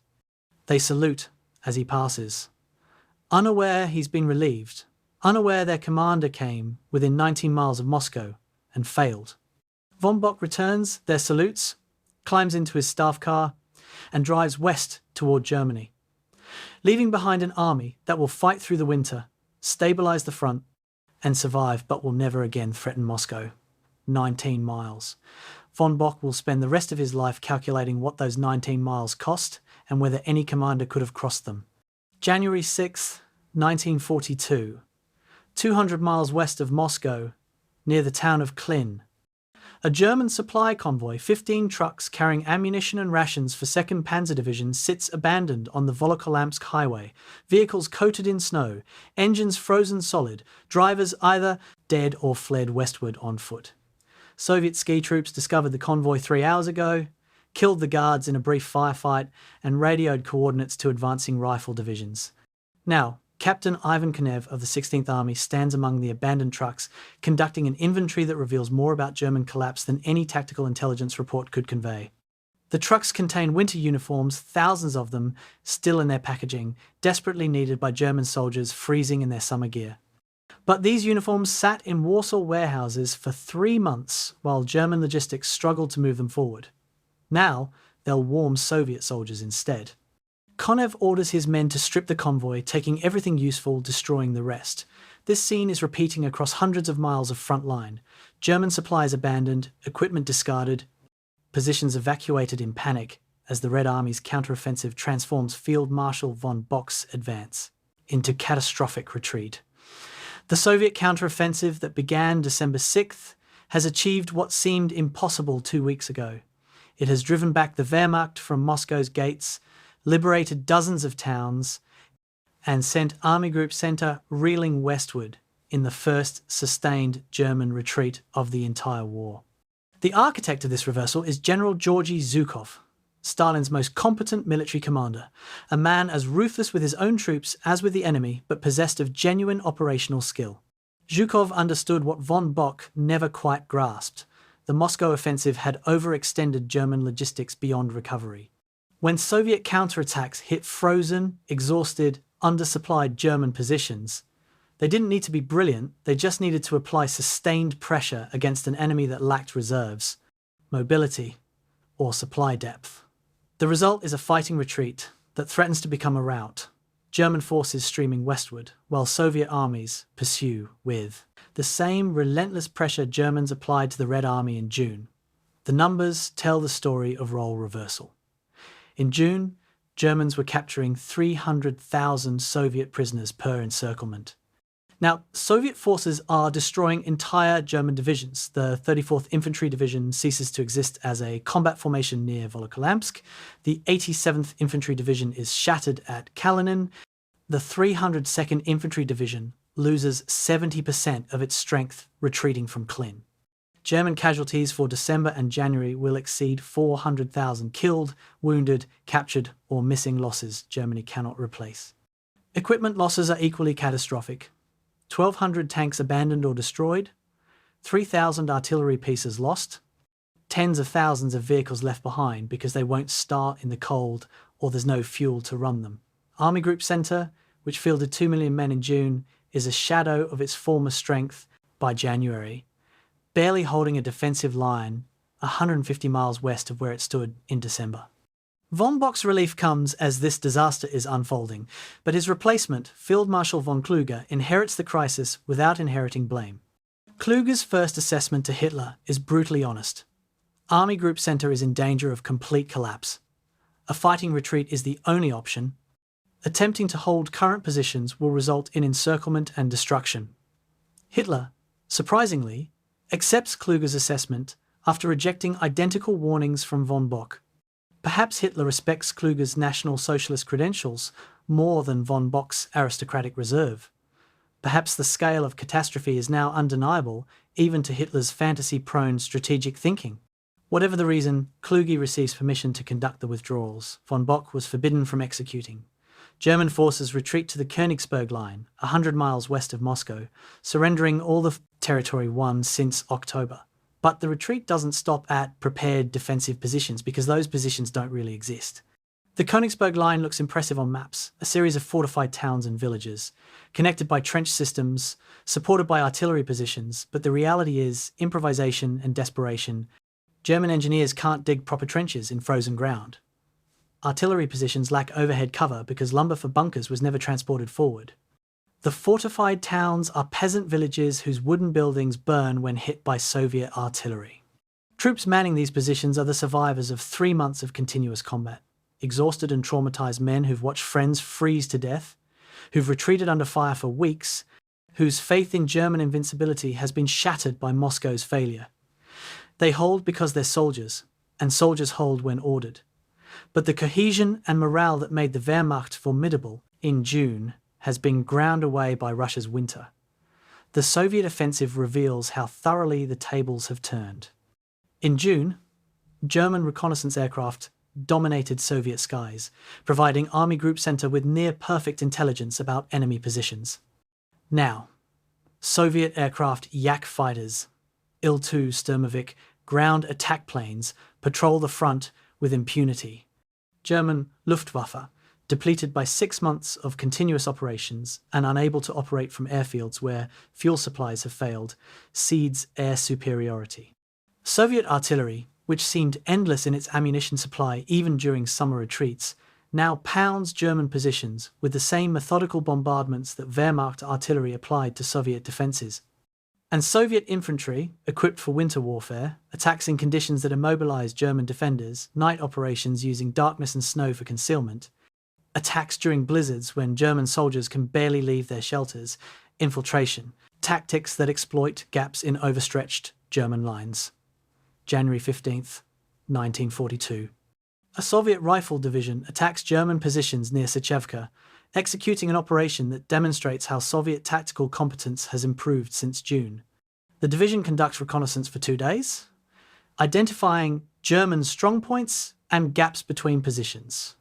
Artillery preparation targets German communications and artillery rather than frontline positions, isolating defenders from support. The assault goes in at dawn during a snowstorm that reduces visibility to 50 yards, ski troops infiltrating between German strongpoints, attacking from unexpected directions. By noon, The German regiment defending Sikevka is surrounded, its communications cut, its supporting artillery positions overrun. The regiment commander requests permission to break out. Permission is denied. Hitler's stand-fast order remains in effect. By evening, the regiment has been destroyed. 1,500. German soldiers killed or captured for Soviet losses of 300. The operation is not brilliant by professional military standards, but it doesn't need to be. Competent execution against exhausted, immobile, undersupplied defenders is sufficient. The German soldiers experiencing this reversal struggle to comprehend how their situation has deteriorated so completely. Private Hans Roth, a German infantryman whose diary will survive the war, records his unit's December retreat in entries that capture the psychological impact. We are retreating. The word feels impossible to write. We have never retreated. We advanced through Poland, through France, 600 miles into Russia. Now we march west, abandoning positions, burning supplies we cannot carry, watching our own dead freeze in ditches because we cannot stop to bury them. The cold is constant, inescapable. Men sit down to rest and never stand up again, frozen to death in minutes. We are becoming an army of ghosts, haunted by what we did to the Russians in summer and terrified that winter will deliver the same fate to us. But the Soviet offensive is not the unstoppable juggernaut it appears. Zhukov's armies are suffering their own casualties. 380,000 Soviet soldiers killed or wounded in December and January, losses that exceed German casualties but can be replaced from the Soviet Union's vast manpower reserves. Soviet logistics are stretching as German logistics did, supply lines extending with each mile advanced, the same transportation problems afflicting both armies. Soviet generals are committing the same mistakes German commanders made, attacking without adequate preparation, pursuing beyond sustainable limits, overestimating their own capabilities. The difference is that Soviet mistakes cost Soviet lives, but don't threaten Soviet strategic position. Germany is fighting for victory. The Soviet Union is fighting for survival. The stakes are not equivalent, and that asymmetry drives every decision. February 1942. The Soviet offensive culminates, reaches its operational and logistical limits, having pushed Army Group Center back 100 to 200 kilometers from Moscow. Soviet forces have liberated dozens of towns, inflicted catastrophic casualties, and proven that the Wehrmacht is not invincible. But they haven't destroyed Army Group Center, haven't encircled German forces in massive pockets, haven't achieved the decisive victory Stalin demanded. The German retreat, while chaotic and costly, was not a rout. German units maintained cohesion, conducted fighting withdrawals, prevented encirclement. Von Klug and by extension von Bock's earlier groundwork saved Army Group Center from total destruction. The front stabilizes along a jagged line west of Moscow, where it will remain frozen until spring. Thaw makes operations impossible, and both armies pause to rebuild. The strategic implications are profound. Germany has failed to capture Moscow, failed to destroy the Soviet Union, failed to win the quick victory Hitler promised. The war in the East will continue into 1943, into 1944, eventually consuming Germany in a grinding war of attrition it cannot win. The Moscow counteroffensive doesn't win the war for the Soviet Union. That will take 3 more years of catastrophic bloodshed, but it ensures Germany cannot win either. The myth of Wehrmacht invincibility, carefully constructed through Poland, France, and early Barbarossa victories, is shattered. German soldiers know they can be beaten. Soviet soldiers know they can win. That psychological shift, more than any tactical victory, transforms the war's trajectory. Von Bock, sitting in Berlin awaiting new assignment, receives reports of the counteroffensive with the bitter recognition that his warnings were vindicated too late. Everything he told Hitler in December, the army is exhausted, positions are untenable, withdrawal is necessary, has been proven accurate by events. But vindication without victory is cold comfort. He came within 19 miles of Moscow and failed. The counteroffensive that followed his relief has driven German forces back 150 miles, erasing 3 months of costly advances.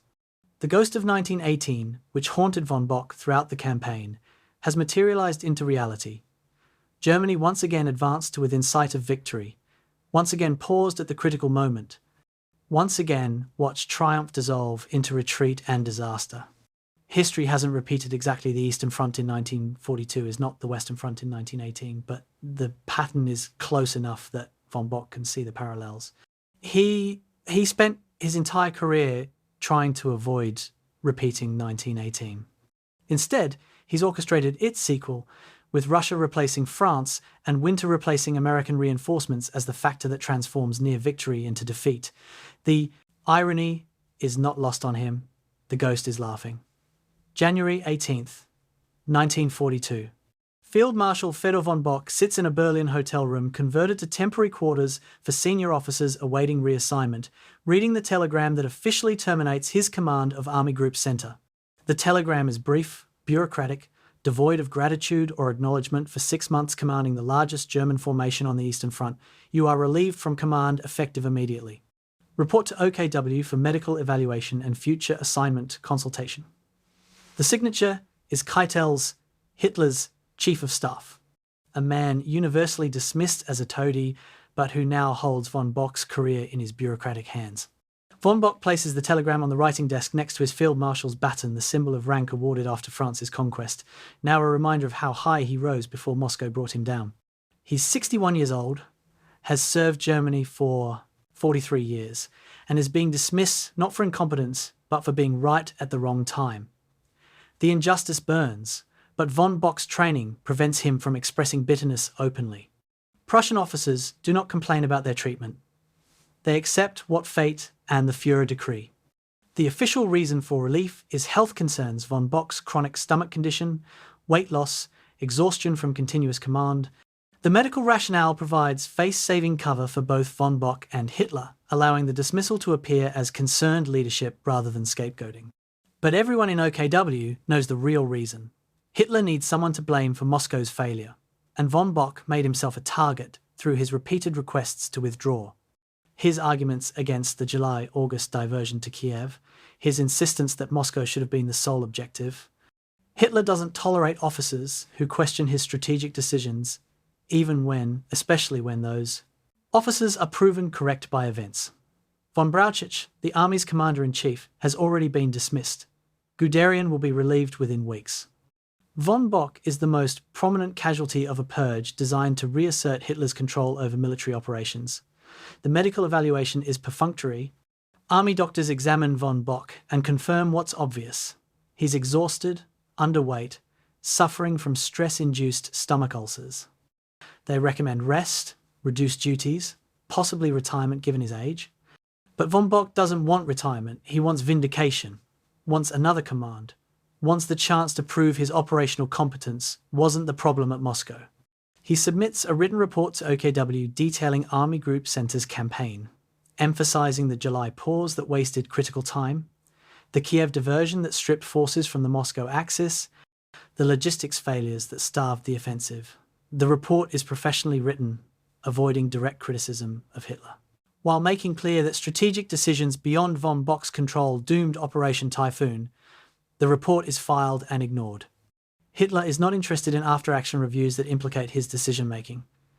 February through May 1942. Von Bock spends 4 months in professional limbo, neither retired nor actively employed, existing in the bureaucratic purgatory reserved for officers too senior to ignore but too problematic to use. He rents a small apartment in Berlin, follows the war through newspaper accounts and occasional briefings from former staff officers, and waits for phone calls that rarely come. The isolation is psychologically devastating for a man who spent his entire adult life in active service.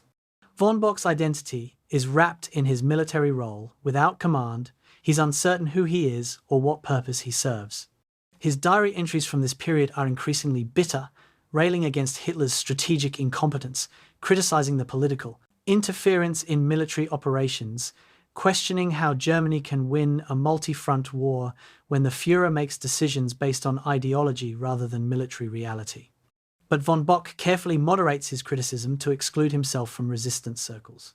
Officers plotting against Hitler, the conspiracy that will culminate in the July 20th, 1944 assassination attempt, sound him out about participation. Von Bock refuses, not from loyalty to Hitler, but from Prussian traditionalism that considers military coup against legitimate authority, even evil authority, as treason. He will not join conspiracies, will not become politically active, will not use his prestige to challenge the regime.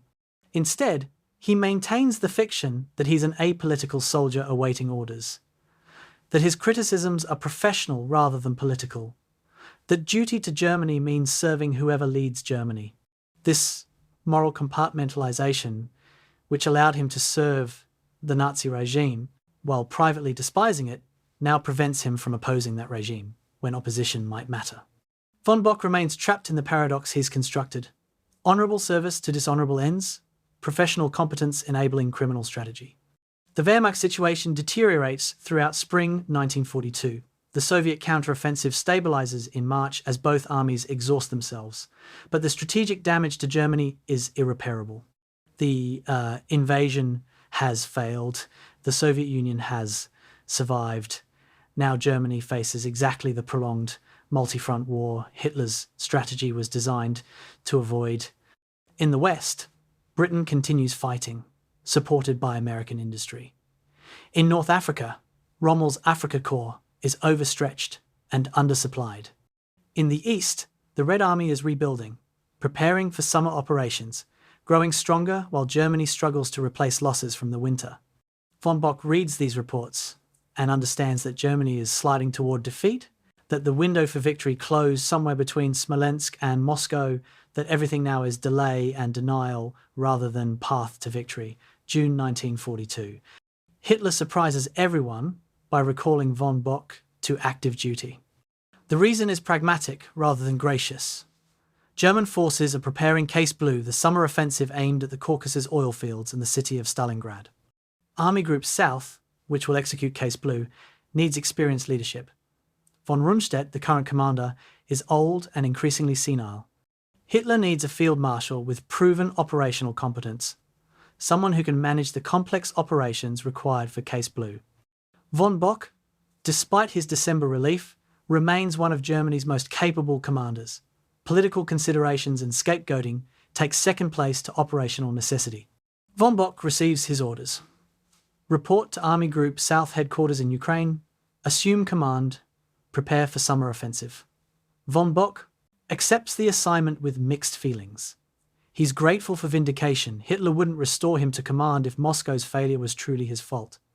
But he's also apprehensive about the strategic situation. Case Blue aims to capture the Caucasus, securing oil supplies that Germany desperately needs.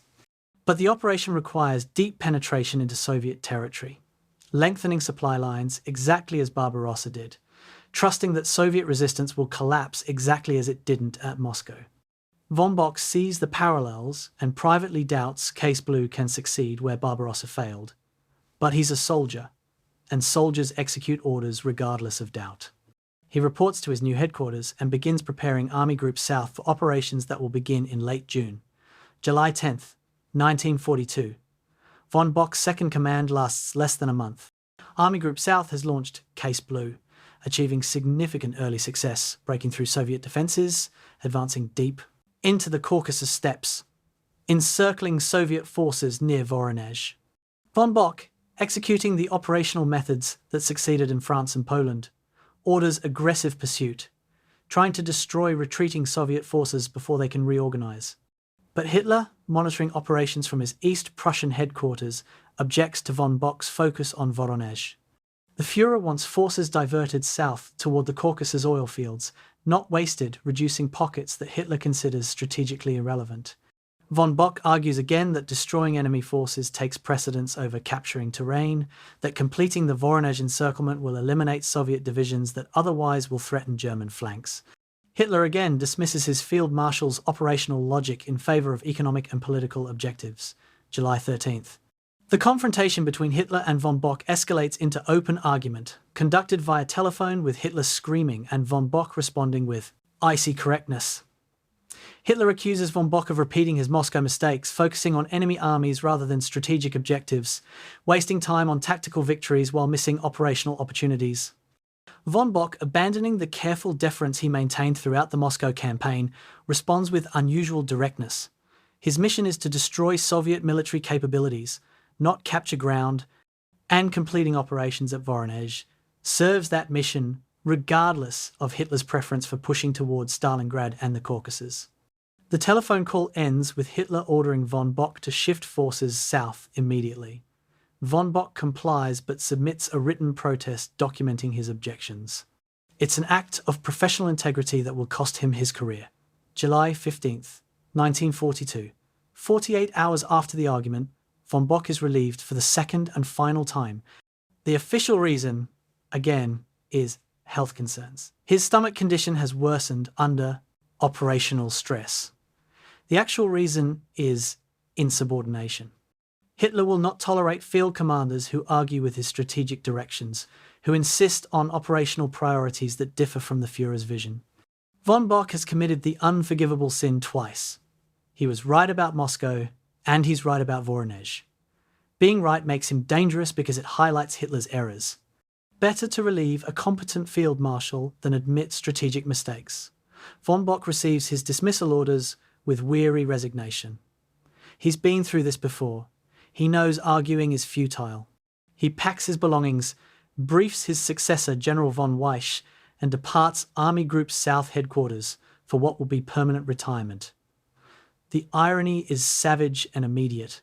Case Blue, prosecuted according to Hitler's preferences rather than von Bock's operational logic, will lead directly to Stalingrad, the greatest catastrophe in German military history. Von Bock's argument about completing encirclements and destroying enemy forces before advancing towards strategic objectives was correct. Hitler's insistence on racing for the Caucasus and Stalingrad, dividing forces between two diverging objectives, spreading Army Group South across a 1,000-mile front, will create the conditions for Soviet counter-offensive that encircles and destroys the Sixth Army at Stalingrad. Von Bock, watching from forced retirement as Stalingrad unfolds, will see his operational warnings vindicated again too late. Again, for vindication to matter. Germany will lose 300,000 soldiers at Stalingrad by February 1943. Von Bock could not have prevented that disaster. It was baked into Case Blue's strategic incoherence, but he might have mitigated it if allowed to execute operations according to sound military logic rather than Hitler's fantasy. Strategies. August 1942 through May 1945. Von Bock spends the war's final 3 years in genuine retirement, too prominent to ignore, but too problematic to employ. He refuses all further assignments, understanding that serving under Hitler means enabling catastrophe. He's offered training commands, advisory positions, ceremonial roles, all declined. He watches Germany slide toward defeat from outside, a spectator to the disaster he helped create through his service, from 1939 through 1942. His position is morally ambiguous at best. He served the Nazi regime competently, enabling wars of aggression and conquest, implementing criminal orders even as he maintained personal distance from the regime's worst atrocities. His relief in 1942 doesn't absolve him of responsibility for what he did before relief. But neither does his service make him equivalent to the true believers who served Hitler with ideological enthusiasm rather than professional detachment. Von Bock exists in the grey zone of complicity, neither wholly guilty nor wholly innocent, his legacy forever compromised by whom he served, regardless of how competently he served. The ghost of 1918 has completed its circle. Von Bock spent his entire career trying to avoid repeating that near victory turned to defeat. Instead, he's orchestrated 2 near victories, Moscow and potentially Voronezh, both turned to defeat by strategic decisions beyond his control. The pattern is so consistent it suggests something beyond bad luck. Perhaps Germany's strategic position in World War II was never as strong as tactical victories suggested. Perhaps the Wehrmacht's operational brilliance was masking strategic bankruptcy. Perhaps von Bock's genius for tactical operations was employed in service of strategic impossibilities. These are questions von Bock ponders in retirement. Questions without satisfying answers. Questions that haunt the final years of a man who came within 19 miles of Moscow and watched everything afterward unravel into catastrophe, and defeat. June 28, 1942. Von Bock stands at his new headquarters in Poltava, Ukraine. studying operational maps for Case Blue, Germany's summer offensive, designed to capture the Caucasus oil fields and secure resources necessary for prolonged war. It's been 6 months since his relief from Army Group Center, 6 months of professional limbo and private bitterness. Now Hitler has recalled him, assigning him to command Army Group South for operations that may be Germany's last chance to achieve decisive victory in the East. Von Bock accepts the assignment knowing its contradictions. Hitler recalled him because Germany needs competent field commanders, but the same strategic dysfunction that doomed Moscow will likely doom Case Blue. Nevertheless, he's a soldier, and soldiers serve. The question is whether von Bock has learned anything from Moscow's failure, or whether he'll repeat the same mistakes with the same catastrophic results. Case Blue's strategic concept reveals that Hitler has learned nothing from Barbarossa's failure. The operation aims to capture Stalingrad on the Volga River, cutting Soviet north-south communications while simultaneously driving south into the Caucasus to seize Baku's oil fields. The plan divides Army Group South into 2 diverging axes. Army Group A heading for the Caucasus, while Army Group B advances towards Stalingrad. Von Bock, commanding the combined force before the split, immediately recognizes the strategic incoherence. Divided objectives mean divided forces. Diverging axes create lengthening flanks that must be protected. The same logistics problems that crippled Barbarossa will recur, worsened by even greater distances and more primitive infrastructure. Von Bock submits his professional assessment to Case Blue should focus on one objective, either Stalingrad or the Caucasus, not both. The assessment is ignored. Hitler wants both objectives. And what Hitler wants, Hitler gets, regardless of military feasibility. July 1st, 1942. Case Blue begins with the same spectacular success that characterized Barbarossa's opening. German forces break through Soviet defenses at multiple points. Panzer divisions race eastward, achieving breakthroughs that unhinge Soviet positions. Red Army units retreat in disorder, leaving behind prisoners and equipment. Within a week, German spearheads advance over 100 miles, the kind of operational success that looks impressive on maps and in newsreels. Von Bock, watching the advance develop, experiences grim déjà vu. He's seen this pattern before. Initial breakthrough, rapid advance, impressive territorial gains, followed by logistics failure, enemy regeneration, and eventual operational culmination. The question is not whether Case Blue will bog down, but when, and whether von Bock can achieve decisive results before logistics and enemy resistance strangle the offensive. The key battle develops around Voronezh, a city on the Don River that controls critical transportation routes. Soviet forces are defending Voronezh in strength, recognizing its importance to protecting Moscow's southern approaches. Von Bock orders his forces to encircle and capture the city, applying the Kesselschlacht doctrine that succeeded in Poland and France. The operation begins well. German armour encircles a significant portion of the Voronezh garrison, creating a pocket containing over 70,000 Soviet troops. Von Bock prepares to reduce the pocket methodically, destroying the trapped forces before continuing the advance. It's classic Von Bock, methodical, focused on destroying enemy forces, refusing to bypass pockets that could threaten German flanks. It's also exactly what infuriated Hitler at Moscow when Von Bock insisted on completing encirclements before advancing towards strategic objectives. July 10th. Von Bock receives orders from Hitler via OKW.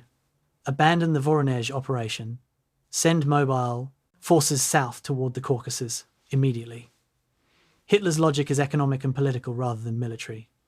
Voronezh is tactically important but strategically irrelevant. The real prizes are Stalingrad and the Caucasus oil fields. Wasting time reducing the Voronezh pocket allows Soviet forces elsewhere to escape and regroup. Von Bock must think strategically, not tactically, seize objectives that win wars, not battles. The directive is classic Hitler, dismissive of professional military logic, focused on objectives that sound impressive, impatient with methodical operations that take time. Von Bock, reading the directive, understands he's facing the same strategic dysfunction that doomed Moscow. Hitler wants speed and territorial gains. Von Bock wants to destroy enemy forces systematically. These philosophies are fundamentally incompatible. Von Bock responds with written objection, carefully worded but firm. Abandoning Voronezh leaves Soviet forces in German rear, threatening supply lines. The mobile forces Hitler wants sent south are needed to complete current encirclements. Racing for objectives while bypassing enemy concentrations is exactly the mistake that left Army Group Center overextended at Moscow. Military operations require sequence. Destroy nearby enemies before advancing toward distant objectives. But von Bock's logic, sound as it is, contradicts Hitler's intuition. The Führer believes aggressive advance towards strategic objectives creates its own success, that speed and boldness overcome logistics and enemy resistance. Hitler's intuition worked in France, where French morale collapsed after breakthrough. It failed at Moscow, where Soviet morale and material resources proved more resilient. Whether it will work at Stalingrad remains unknown, but Hitler is determined to try. July 12th. Hitler summons von Bock to a telephone conference, ostensibly to discuss Case Blue's progress, but actually to reinforce the order von Bock has been questioning. The conversation is tense from the beginning. Hitler, speaking from his East Prussian headquarters 600 miles from the front, lectures von Bock about strategic vision. Field marshals must think beyond their immediate sectors, must understand that Germany's survival depends on capturing the resources necessary to continue the war, must be willing to take risks that professional military training discourages. Von Bock, listening to Hitler's monologue, feels the same frustration he experienced during the July 1941 debates about Moscow versus Ukraine. Hitler is confusing audacity with recklessness, vision with fantasy, strategic objectives with operational feasibility. Von Bock's response is more direct than he allowed himself at Moscow, perhaps because he has less to lose now. He explains, with barely concealed frustration, that strategic objectives are meaningless if the forces attempting to seize them are destroyed en route. Completing the Voronezh encirclement will eliminate Soviet forces that otherwise will threaten German flanks during the advance towards Stalingrad. Racing south with those forces still intact is operationally unsound. Furthermore, dividing Army Group South between Stalingrad and Caucasus objectives is spreading forces too thin across too wide a front. Case Blue needs focus, one clear objective, sufficient force to achieve it, methodical execution. What Hitler is demanding is dispersion, division of effort, and operational incoherence masked as audacity. Hitler's patience, never substantial, evaporates entirely. He accuses von Bock of repeating his Moscow mistakes, excessive caution, focus on tactical victories rather than strategic objectives, failure to understand the political dimension of warfare. The accusations are unfair but revealing. Hitler sees Moscow's failure as von Bock's excessive caution rather than Hitler's strategic errors. In this interpretation, Germany would have captured Moscow if von Bock had been more aggressive, more willing to bypass Soviet concentrations, more focused on the objective rather than destroying enemy forces. That this interpretation ignores logistics, weather, and Soviet resistance doesn't matter. Hitler needs someone to blame for Moscow, and von Bock's professional objections make him a convenient scapegoat for strategic failures that originated in Hitler's own decisions. The telephone argument escalates beyond professional disagreement into personal confrontation. Hitler accuses von Bock of defeatism. Von Bock, abandoning the careful deference he's maintained since 1939, responds that defeatism means acknowledging reality rather than denying it, that professional military advice should be followed rather than dismissed, that Germany is losing the war because Hitler insists on making strategic decisions based on intuition rather than military logic. It's the most honest exchange von Bock has ever had with Hitler, and it seals his fate. The conversation ends with Hitler ordering von Bock to execute the directive as written: send mobile forces south, abandon Voronezh, accelerate the advance towards strategic objectives. Von Bock agrees to comply but submits written protest documenting his objections. It's a matter of professional record and personal integrity. It's also career suicide. July 15th, 1942. 48 hours after the argument, von Bock receives his second relief. The telegram is brief. You are relieved from command of Army Group South, effective immediately due to health concerns. General von Weiss will assume command. There's no gratitude for service, no acknowledgement of operational successes, not even perfunctory courtesy. Hitler is done with von Bock, tired of field marshals who question his strategic genius, unwilling to tolerate professional military advice that contradicts his intuition. Von Bock's relief sends a message to every German field commander: execute the Führer's directives without question or face dismissal. Professional military competence is secondary to political obedience. Von Bock's departure from Army Group South is quiet and unceremonious. He briefs von Weicks on current operations, hands over command, and departs for Germany. His staff, officers, many of whom served with him since Poland, watch their commander leave, with understanding that this is permanent. Von Bock will not receive another combat command. At 61 years old, having served Germany for 43 years, having commanded forces in 4 campaigns across 3 continents, he's being put out to pasture because he insisted on professional military standards in an army increasingly dominated by political ideology. The injustice is profound, but von Bock maintains his dignity. Prussian officers do not complain publicly about their treatment. They accept decisions and maintain professional bearing regardless of personal feelings. The aftermath vindicates von Bock's warnings with brutal clarity. Case Blue, executed according to Hitler's preferences, leads directly to Stalingrad. German forces stretched across a 1,000-mile front, divided between Caucasus and Stalingrad objectives, flanks protected by weak Romanian and Italian armies.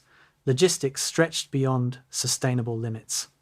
When Soviet counteroffensive hits in November 1942, it encircles the Sixth Army at Stalingrad, trapping 330,000 German soldiers. The Sixth Army will be destroyed by February 1943 in Germany's greatest military catastrophe. Von Bock, watching from retirement, sees his operational concerns proven correct again. The same strategic incoherence that doomed Moscow has doomed Stalingrad, with even more catastrophic results. But vindication without authority is meaningless. Von Bock was right, but being right while relieved of command changes nothing. The ghost of 1918 has achieved perfect symmetry. Von Bock spent his career avoiding the pattern of near victory turned defeat. Instead, he's experienced it twice. 19 miles from Moscow, then relief during operations that could have prevented Stalingrad's disaster. The pattern suggests that von Bock's operational brilliance was employed in service of strategic bankruptcy, that tactical victories cannot overcome strategic incoherence, that Germany's position in World War II was never as strong as battlefield successes suggested. These are bitter conclusions for a man who dedicated his life to military excellence. But they're unavoidable conclusions for anyone honestly assessing von Bock's career. He was an exceptionally competent operational commander serving an incompetent strategic leadership, his abilities wasted on objectives that were never achievable, his warnings ignored until events proved them correct, always too late for vindication to matter. The second chance becomes final dismissal. There will be no third act.